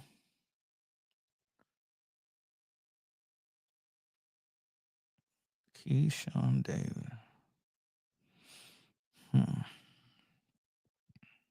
What's the date? Then they don't even got a set date no more. It's not even a box rack. All right, Kid Austin's supposed to fight. All right, before. All right. He's supposed to fight February 14th. Let me tell you like this. If Shakur Stevenson does not perform and then does not exceed the expectations versus Kid Austin in terms of performance, it's not even about winning and losing right now for Shakur Stevenson. A lot of people already believe he's going to win. It's about how he's going to win. If it's going to be as good as a loss if he does not show up and outperform. Shakur Stevenson is going to have to outperform. He's going to have to outperform Keyshawn Davis. Because if Keyshawn Davis goes out there and become a champion and knocks out Dennis, who's highly credible and a champion in the Ukraine, if he knocks out in spectacular fashion like his last outing, and Shakur Stevenson versus which a lot of people on paper feel like is a green fighter and not experienced fighter and not world and hasn't fought like a world class yet. If Shakur Stevenson struggles with Kid Austin and Keyshawn Davis become a champion, knocks out Dennis, Shakur Stevenson's stock is going to drop, and the talk in the 135-pound division is going to be full-blown Keyshawn Davis, or unification by Keyshawn Davis versus Gervonta Tank Davis. That's going to be the fight at 135. The only guy, look, and hey, Shakur didn't want to fight Keyshawn Davis. They don't want to fight, right? Okay. Your boy, Keyshawn Davis is going to hop in that position. So I think that Shakur Stevenson, you're not only going to be competing, you're going to be competing with your boy. Keyshawn Davis is gonna make sure that he's gonna perform very, very well to become a world champion. I hope he doesn't take this fight and perform and keep it safe like a Devin Haney versus George Kambosos or Richard Hitchens versus Liam Pyro. I want Keyshawn Davis to go out there and knock out Dennis, and I'm rooting for Keyshawn Davis to do just that. And I think he's gonna do just that. He's gonna put a hurt on Dennis. And let me see Shakur Stevenson, because of Keyshawn Davis have an electric performance, is going to be Keyshawn Davis versus Gervonta Tank Davis. That's the fight. That's the fight that people are going to be calling for. What y'all think about that? Y'all agree or disagreement with your boy Punch Drunk? How I feel about that? Do y'all feel like he got a chance?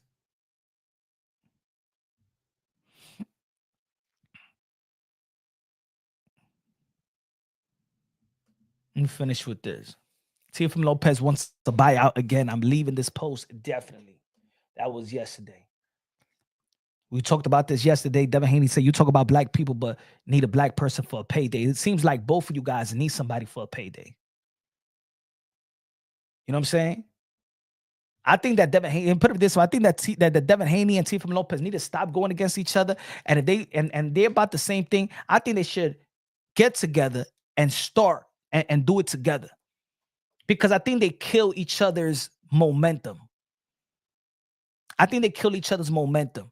I think if they're complaining about the same thing, about the same entity as the same promoters, they look, Devin Haney and Bill Haney going at everybody. Oscar De La Hoya on Golden Boy Promotions robbed them. Top Rank robbed them. He called. Let me see what Devin Haney said about what did Devin Haney said? He said these bitch ass promoters, that means all the promoters. He was going in on Eddie Hearn. So he went against Eddie Hearn. He went against Bob Arum. He went against Golden Boy Promotions. Teofimo Lopez went against Top Rank, went against Eddie Hearn. You know, you these guys should just get together and then expose everybody together. Because when y'all exposing everybody together and then say we don't want to, and Tio saying you don't want to fight me, and this guy don't want to fight.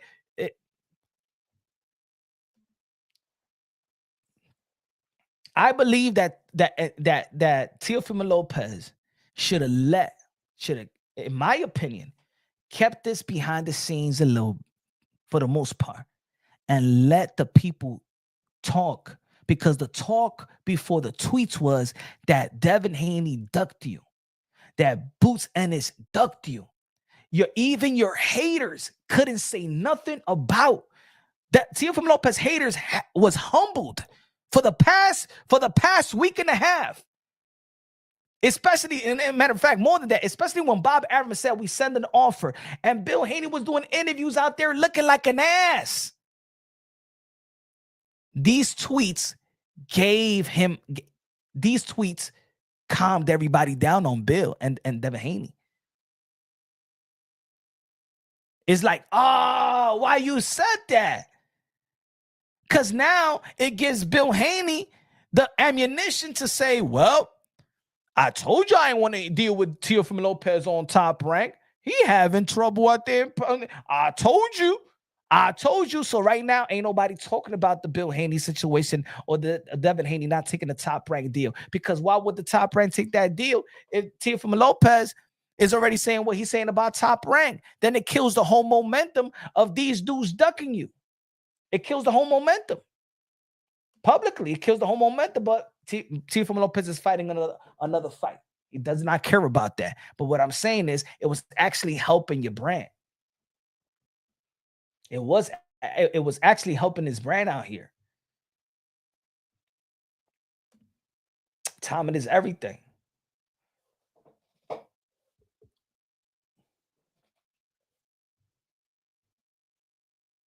Punch, what did Tio say today? Let me see if he's still tweeting. Let's see if he's still tweeting. Let's see. Let's see, man.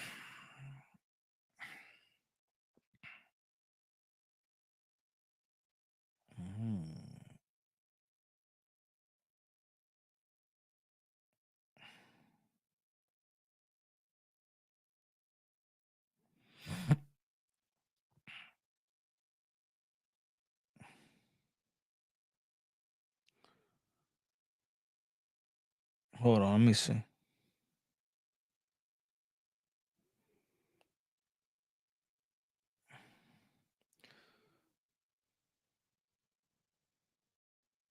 Let me see. He just said 6 hours ago, I solidify my stamp in Boxing Hall of Fame. I don't care what you guys do. I already won. I've beaten you all, and now I leave all this to God to deal with you. I send all those who took to harm me to the foot of Jesus. I want to fight. I want to fight champions and legends. I am here. To all my fight fans, I am fighting my heart to give you all what is deserved, to entertain the sport with significant events and historical fights. Together, we can recreate the idea of business in boxing, making boxing great again. But look, I'm going to say it like this, man. When you Sometimes timing is everything, man. It's like an undercover, man. Sometimes to get the bad guy, you gotta be an undercover for a while, right? You just can't catch him like that. You gotta give it time. I think that fighters are rushing to be great, rushing for change. Nothing is a rush. The thing about I like about Teofimo Lopez' career that right now that Teofimo Lopez is on track to gain and still elevate and enhance his legacy. Maybe the money is not there, but guess what? At this stage of Teofimo Lopez' career, at this stage, 27 years old, Floyd Mayweather at 27 years old was fighting Chop Chop Courtney. And at this stage, Floyd Mayweather was already getting irritated. If I would have told you, and I said this before, if I would have told you a long time ago that at 27, Floyd Mayweather, after fighting Chop Chop Courtney, was going to be the biggest star in boxing, the richest athlete that ever lived, would y'all believe in me? But you stay on course. You stay on course. You keep on fighting because that's the easiest thing for you to do. That's second nature for you. And let me tell you like this about, and I don't want to be a hypocrite in this because we all fall short from God's will. We all fall short from from being perfect or whatever you want to call it. Once you say, a lot of athletes like to say God this and God that, Charles at the cheese in the building, Colo. $100 a comprar gasolina de 93. Let's go, Charles at the cheese. La música de queso. Look at la música de queso. He was about to get sentimental out here, bro. He's about to preach. La música de queso, la música de queso. La música de queso. ¿Qué dice? The boy has got his own money. I learned just good chat. Last night I was crazy. That floor was on. Chocolate came for.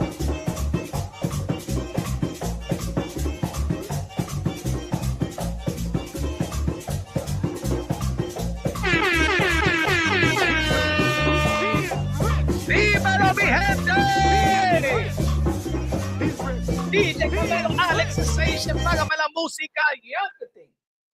Charles at the cheese in the building. What's good? Queso. Color in the chat. Red is the favorite color. So what I was saying, folks, I said that, some fighters, some athletes and stuff like that, we like to say, God, I love God. God bless me. Walk with Jesus. Jesus, my Lord and Savior. But by saying all of that, you got to give God, if you're going to hand, when we all say is in God's hands, well, let God deal with it. You just stay on course. You just do what you need to do. You just keep on pushing. You just keep on working. You just keep on waking up and have faith that it is in God's hands and God is going to take care of all the wickedness around you. But stay on course. Man, they cheated me. Man, let me get the Subriel Matias fight. Bing, bing, bing, bing, bing, bing, bing. It's still going to enhance your legacy. It's still going to elevate it. Let me get Subriel Matias, man. Whether it's pay-per-view, whether it's not, let me get Subriel Matias, Madison Square Garden. I'm going to show them. I'm going to keep on elevating I'm going to keep on pushing. I'm going to keep on working because regular people keeps on working every day. There's a lot of people that work that don't want to go to work. There's a lot of people that do shit that they don't want to do, but they got to feed their family. They got to keep on going. And hopefully they gain more money into the bank account. They get more promises. There's going to be people that's going to help you along the way that you didn't have no clue that this person was going to walk into your life and help you out and stuff like that. Shout out to Queso. You know what I'm saying? You're going to have you don't know. You just got to keep on pushing, got to keep on working, got to keep on. But once you stop, then you saying to yourself that, nah, God don't have the power. You ain't put it in God's hands. Ain't no more of a perfect time than God's time. You can't rush God. You can't try to rush him. No, put in God's hand and God is going to take care of it. Hey, yo, all you fighters right now, God has already blessed you, man. God has already blessed you.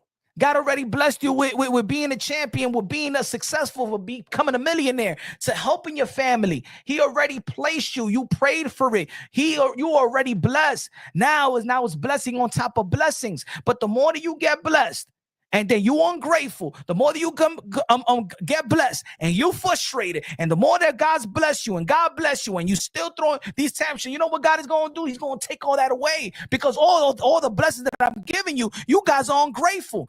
You praying, I'm giving you this blessing. Do you know how many people's in position that where you at right now?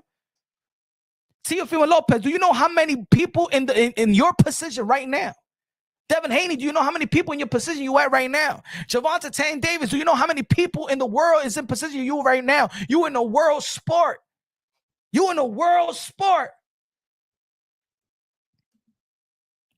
Low nose boxing in the building. Con los 5 pesos, me dice. T.O. my guy, but I won't cap for him. He missed the Matias fight. Now he fight bums and risk another lackluster performance, because that is his MO. That's how you feel. We got to see what happens. We got to see what happens. But all I'm saying, my opinion is for Tio to keep on marching. Greatness is not supposed to be easy. It's not an easy route. It's not an easy route with a bunch of banana peels. I mean, it's gonna have this banana, and I'm not bringing up bananas, but because I'm just saying there's gonna be some traps, there's gonna be some hurdles, there's gonna be banana peels on the floor. People gonna want to see you lose. But mom, you are in position to for your hand for legacy to enhance itself. You gotta trust yourself in how you fight. You gotta trust yourself in how you sell a fight. The same thing for Subriel Matias, the same thing for these fighters in precision, because Tio is in precision. You on ESPN, the worldwide leader in sport. It's for you to take over. That's your name. That's your name, baby. It's to take over. Ain't nobody gonna hand it to you. Nobody gonna hand it to you. You're gonna have to take over. That's your name. Remember your name. Your name is the take over. Take over, because ain't nobody gonna hand it to you. Ain't gonna come out sweet. You the one that's supposed to step in, take the shit over. Anybody that they put in front of you, take out. That's your fucking job. Oh, you don't want to pay me this? I'm gonna get it in the back end. I'm gonna get it somewhere. There's gonna be some sponsor that's gonna give me my motherfucking shit. Take over, bro. They put Subriel Matias. Take the fucking shit over, bro. Let's get to fucking work. I don't know who the fuck is telling motherfuckers out here behind the scene, don't do this. Fuck them motherfuckers, Tio. You get in the fucking ring and you fucking win. And you take the fucking shit over, bro.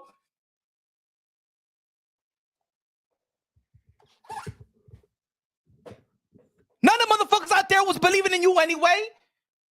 Nobody in Top Rank would believe you. You ain't gonna stop now because they don't believe in you. Fuck them. Take over. Do what you gotta do. That's where you take your power. Your power's in that 36 minutes in the motherfucking ring, and you take over. Let that fucking contract run out. And then when it runs out, it runs out. And then you put yourself in better position. But this pulling back, oh, not fighting, oh, my nigga, fight.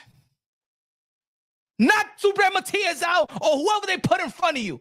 That used to be boxing. I fight whoever they put in front of me. I take them out. That money, that blessing, that money that you're looking for, it might come from someplace else. You don't know where it's going to come from. That blessing might come from someplace else. You don't know when that blessing, but you got to keep on marching. You got to keep on going. Same thing goes for Devin Haney. These promoters, man, shut the F up. Keep on fighting. That's where you're supposed to be the most comfortable at. You think you'll be the first fighter that was getting violated in contracts? This is the nature of the sport. You got to understand the nature of the sport. You should know that. Everybody should know that. All you fighters today should know that. Canelo was unhappy with Golden Boy Promotions. Ryan Garcia was unhappy. Floyd Mayweather was unhappy. Andre Ward wasn't happy. Mike Tyson sued Don King. Muhammad Ali wasn't happy. Everybody not happy. This is fucking boxing. This is the gutter. That's like being in the hood. Well, you gonna complain that in the hood they got a bunch of a weed spot, a cocaine, a heroin spot? There are a bunch of fiends. There are a bunch of gangs. There's a bunch of killings. We made it all through that shit. Everybody in the hood out here made it up through that shit. That's why we survived. That shit is easy. People can't live our lives, and nobody could live your life in the ring. Don't stop. Greatness is upon you. Greatness awaits. But don't keep it wait. Don't keep greatness waiting, bruh. I talk like this because I believe in Tio. I believe that when he's right, he'll take anybody out, bro. He'll be Devin. He'll be Ryan. He'll be Tank. He'll be Shakur. When Tio is right, he beat them all. That's how I vouch for Tio. But I got to vouch him the way that I vouch for him. He step inside that ring because the motherfuckers in top rank never liked your ass. Anyway, don't let that shit stop you now. Do not let that shit stop you now, bro. Do not let them take away your prime years away. Don't let that do that. We've seen great fighters do it. Sometimes it's not their fault. Sometimes shit happens. Man, his prime. Can you imagine Mike Tyson even never went to jail? Can you imagine Muhammad Ali didn't never his license away? Imagine what Mike Garcia could have been in his prime years, with the already 4th division world title. Can you imagine? Can y'all? Come on, man. You got to know what you're walking into. It's boxing.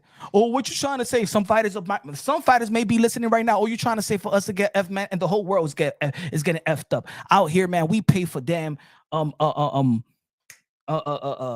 got to pay for medical, man. We got to pay for health insurance. Or everybody getting effed up out here, bro. We pay for water, bro. The gas went up. Gallon milk went up. Everybody getting effed over, man. Nobody feels sorry for nobody, man. But when you in precision, what you gonna do? You're gonna stop working because right now in New York City, they just put a new toll. Right now in New York City, they just put a new toll. Yeah, you gotta pay $9.50 to cross 60 something street. Or you think that the people that work below 60th Street, they're gonna be like, oh no.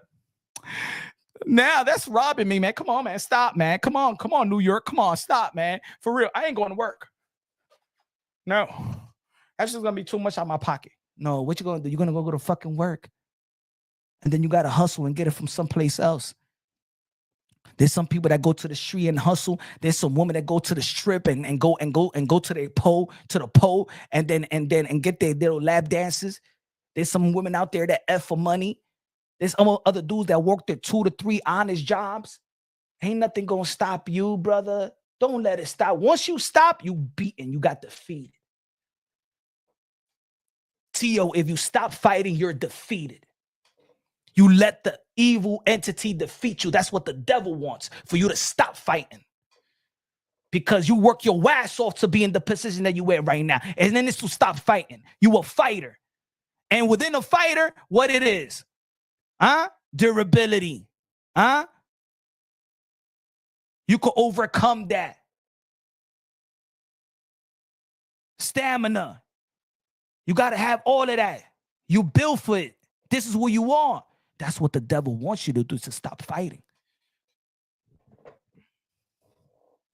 Could have fought in September. Heisman night. Now this night, what is it? Not going to fight to what? It's only hurting one person. Only hurting one person. Because let me tell you like this, fighters, Tio, Devin, Ryan, all those stuff, you guys come and go. But guys like Top Rank, Bob Arum don't got a lot of years to live, but Top Rank stays. Eddie Hearn is going to stay here for years and years and years. He's not going nowhere. Oscar de la Hoya Golden Boy Promotion is going to be here for year. Turkey Al-Ashiki is going to be here for boxing, my friend. And let me tell you like this, fighters. If you keep complaining about the powers that be, then establish yourself and work and be that power that be. But that's going to have to take time. Oscar de la Hoya took his time. Aprende de Oscar de la Hoya, mi gente. Learn from Oscar de la Hoya. If I was Devin Haney and Bill Haney or Teofimo Lopez or Javante Tank Davis, these guys not paying me.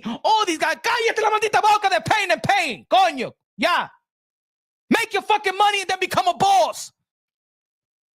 And then you put yourself in position like Oscar de la Hoya and said, you know what? When my contract ends, I'm going to put my money in my own company and I'm going to run my shit. And I'm the king. And that's how you take over.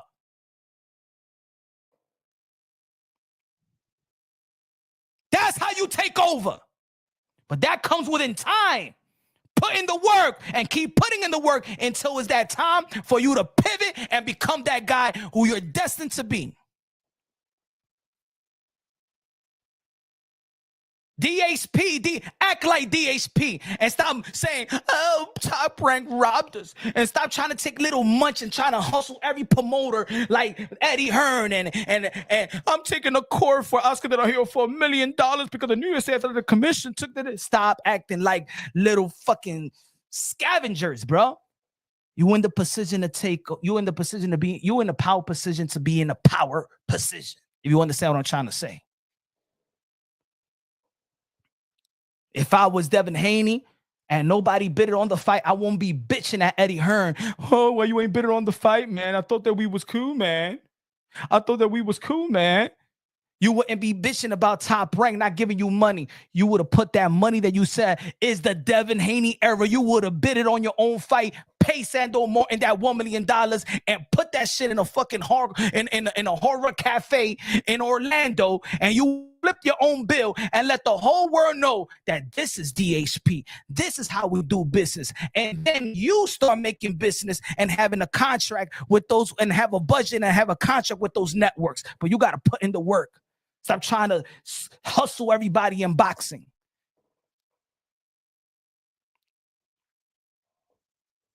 Because in the end of the day, ain't nobody going to feel sorry for nobody in this world. And ain't nobody going to wait for you. Ain't no time going to wait for you.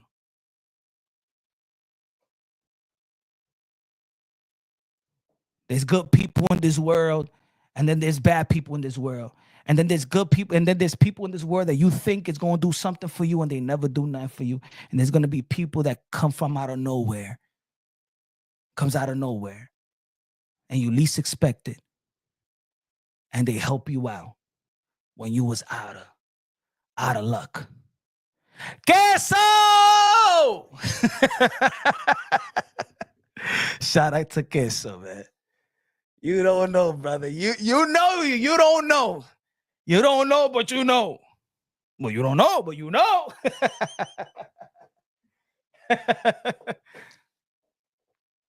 But when you in the course and you on track, you still have an opportunity because you don't know what God is going to present to you, man. You don't know, but you got to stay on course. You can't stop.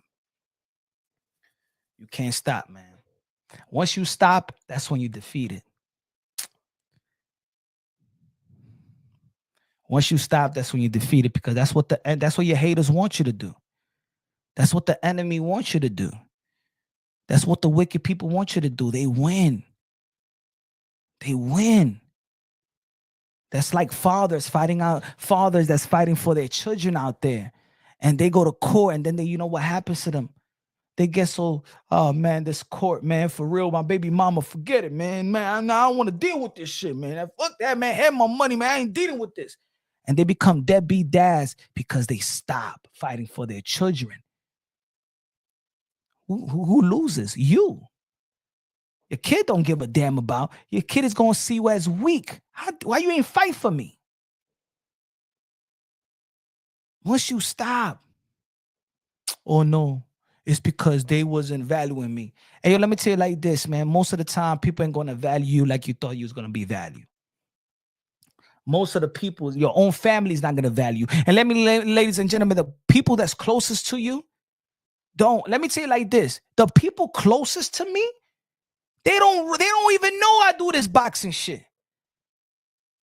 They don't be showing me love in this boxing stuff. They even see it from far. Yo, you doing this boxing shit, man. I would have liked if you would have done the basketball. Yeah, now you don't support me in the boxing stuff. I don't care. They don't care. The people that is closest to you don't even value you like that. They're the one that actually devalues you.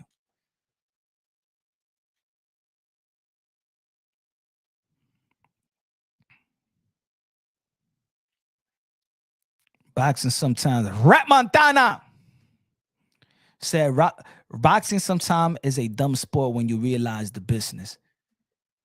It's not that it's a dumb sport. It's just that the sport is, it's like I said, Rap.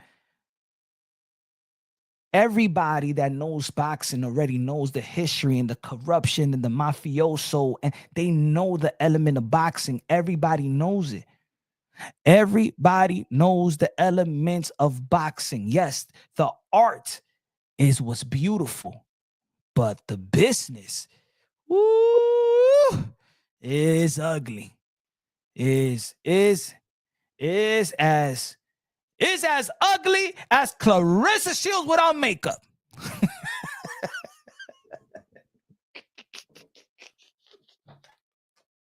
Mentira.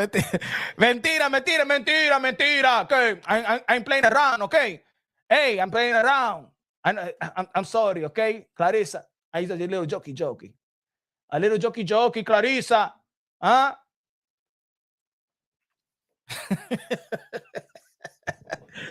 Papoose, I'm sorry, okay? I ain't sorry, Papoose, okay? I'm not making fun of your lady anymore. Huh? Antonio Topa with a wig. I don't make it funny on her, Papoose, okay? I'm sorry, okay?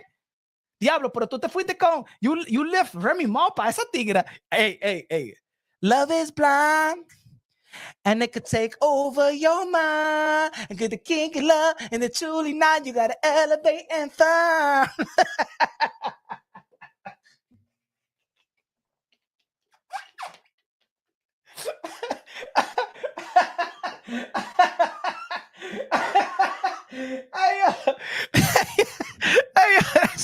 Hey, yo, Papoose better come with a remix and shit like that.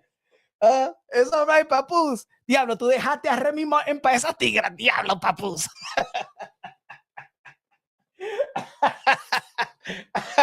Papoose, come on, Papoose, Pat. Hey, yo, Pat, man. Come on, bro.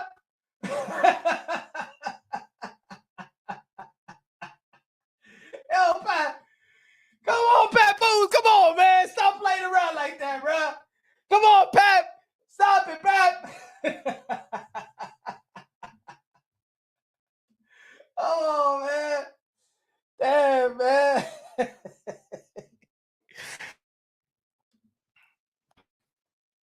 Come on, man.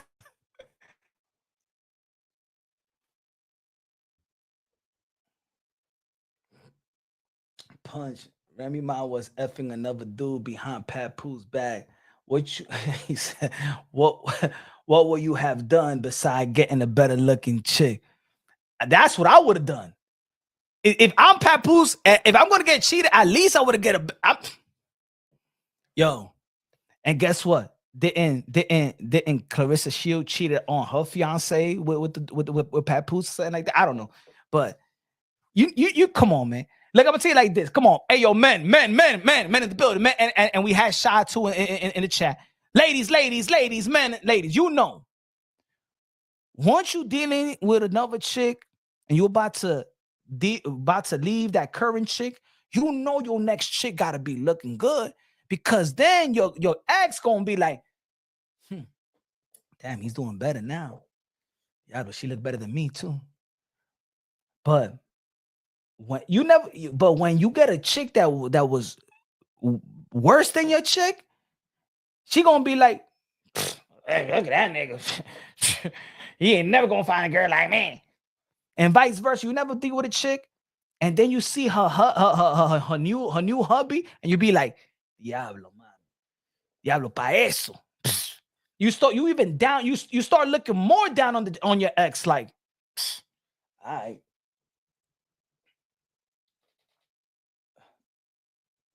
He said, Punch, I don't think you read what I read. Mine was effing with another dude. So he started, I understand. I understand. But still, you don't, hey, retro play. I'm just saying, I still won't, even if Papoose got played by, okay, I'm Papoose. If I get played by Remy Martin, I don't run to Clarissa.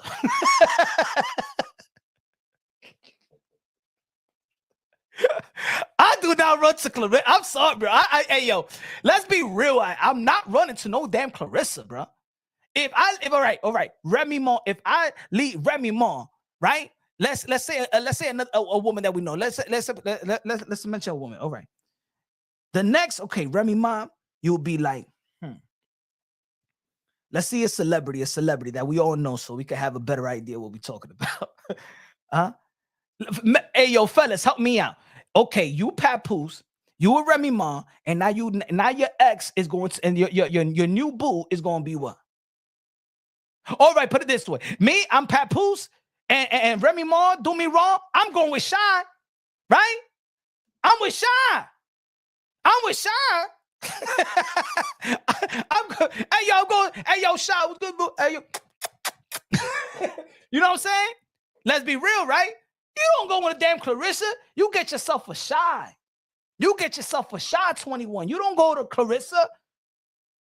Now all the girls like Shy is looking at you, Papoose. Who? Yeah. Now the Shy won't even want to touch you. What Shy want to touch Papoose after Clarissa? Yeah, you say Mala. I'm sorry, the ladies. I'm sorry. There's gonna be people out there, yo, why you gotta be like that with my Clarissa, man? She all right, man. And like I said before, it's attitude, man. It's just attitude. If Clarissa had a good attitude, she will not look as. They even say attraction is kind of. Papoose is not my type.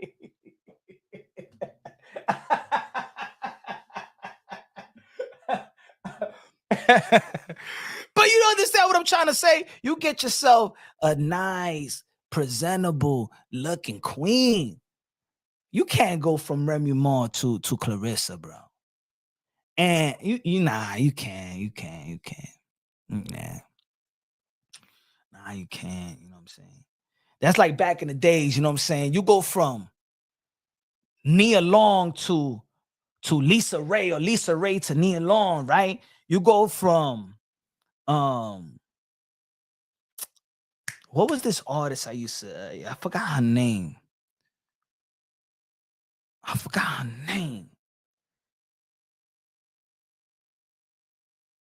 Was that all right? Let's put some pictures up.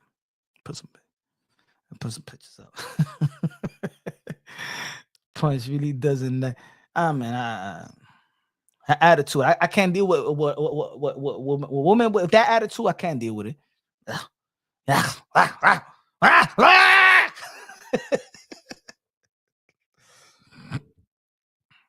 me see. Okay.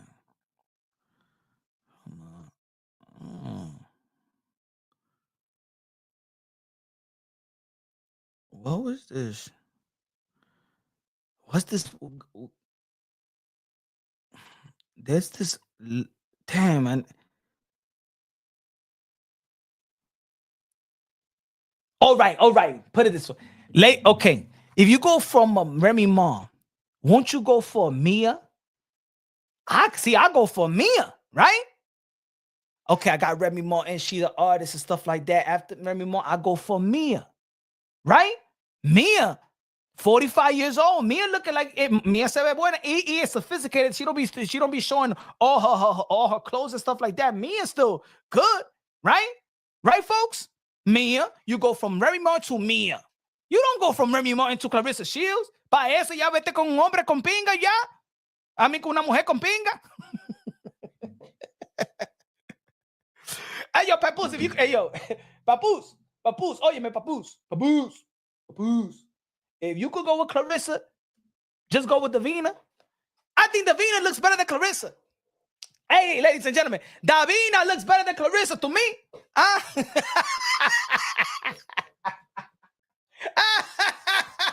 Hey, yo, Davina looks better than Clarissa. Métete con esa mujer con pinga también. Davina se parece más mejor que Clarissa.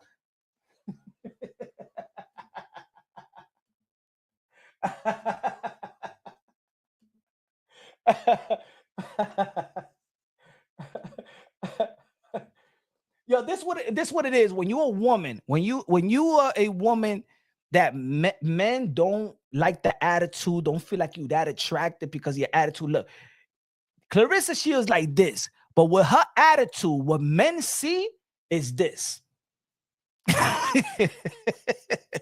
If you understand what I'm trying to say. See, Clarissa Shields like this, but because of her attitude, what men actually see is this. Like, yeah, that's what having when you're not that attractive, but then you have a nasty attitude. That's you look double worse. That's Clarissa Shields. When I look at Clarissa Shields, she look like that to me. She look like Floyd Mayweather Sr., aka the Predator look.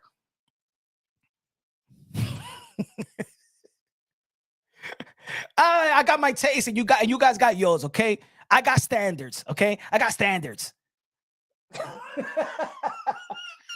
Diablo, hey yo.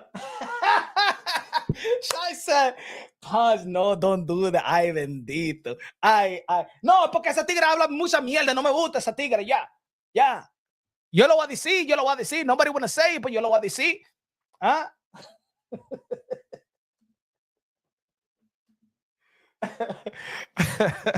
Hey, yo, give me.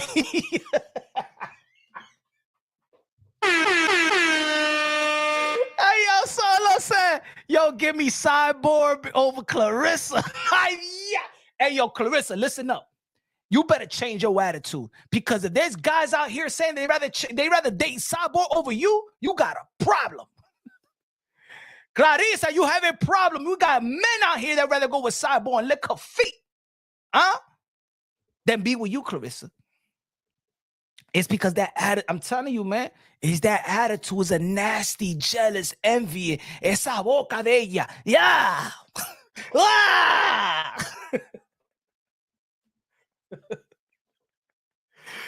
Oh, shit.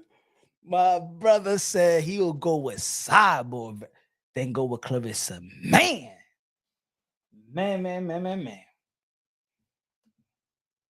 That right, Papoose. If you're gonna leave Remy Ma, leave Alicia Baum gone. Oh, tú sabes, Amanda Serrano, tú sabes. Por eso.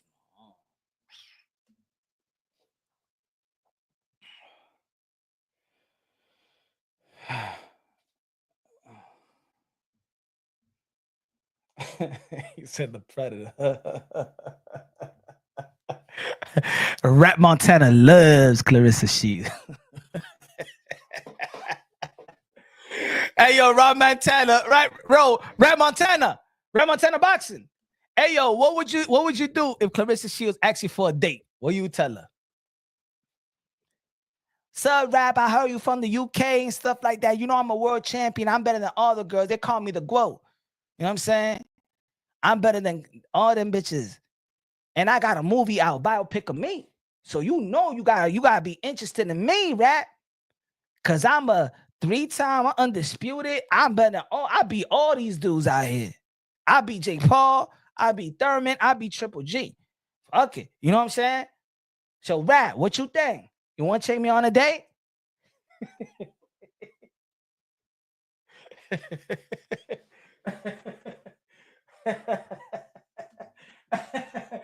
Even Clarissa has a reaction. What's worse is the dispatcher talks like her. It reminds me of Chris. Shout out to Christian. Tito. Say, I'll take it further. I'll say some might pick Ponytail Thurman over Shields. Oh my God. Hey, yo, Clarissa, is so bad for you that these men are picking men over you. Shout out to Tito. Hey, yo, Clarissa says so worse that men out here in the date trannies, bro. That's how bad it is. That's how bad it is. You'd rather date the baddest tranny than Clarissa Shields? Huh? That's what we say. Hey, yo, that's what the people are saying in the chat right now. Huh?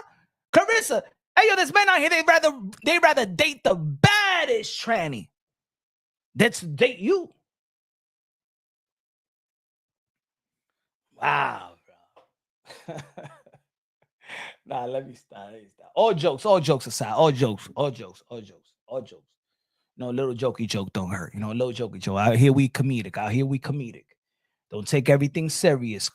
Out here we comedic. Even though that, your attitude.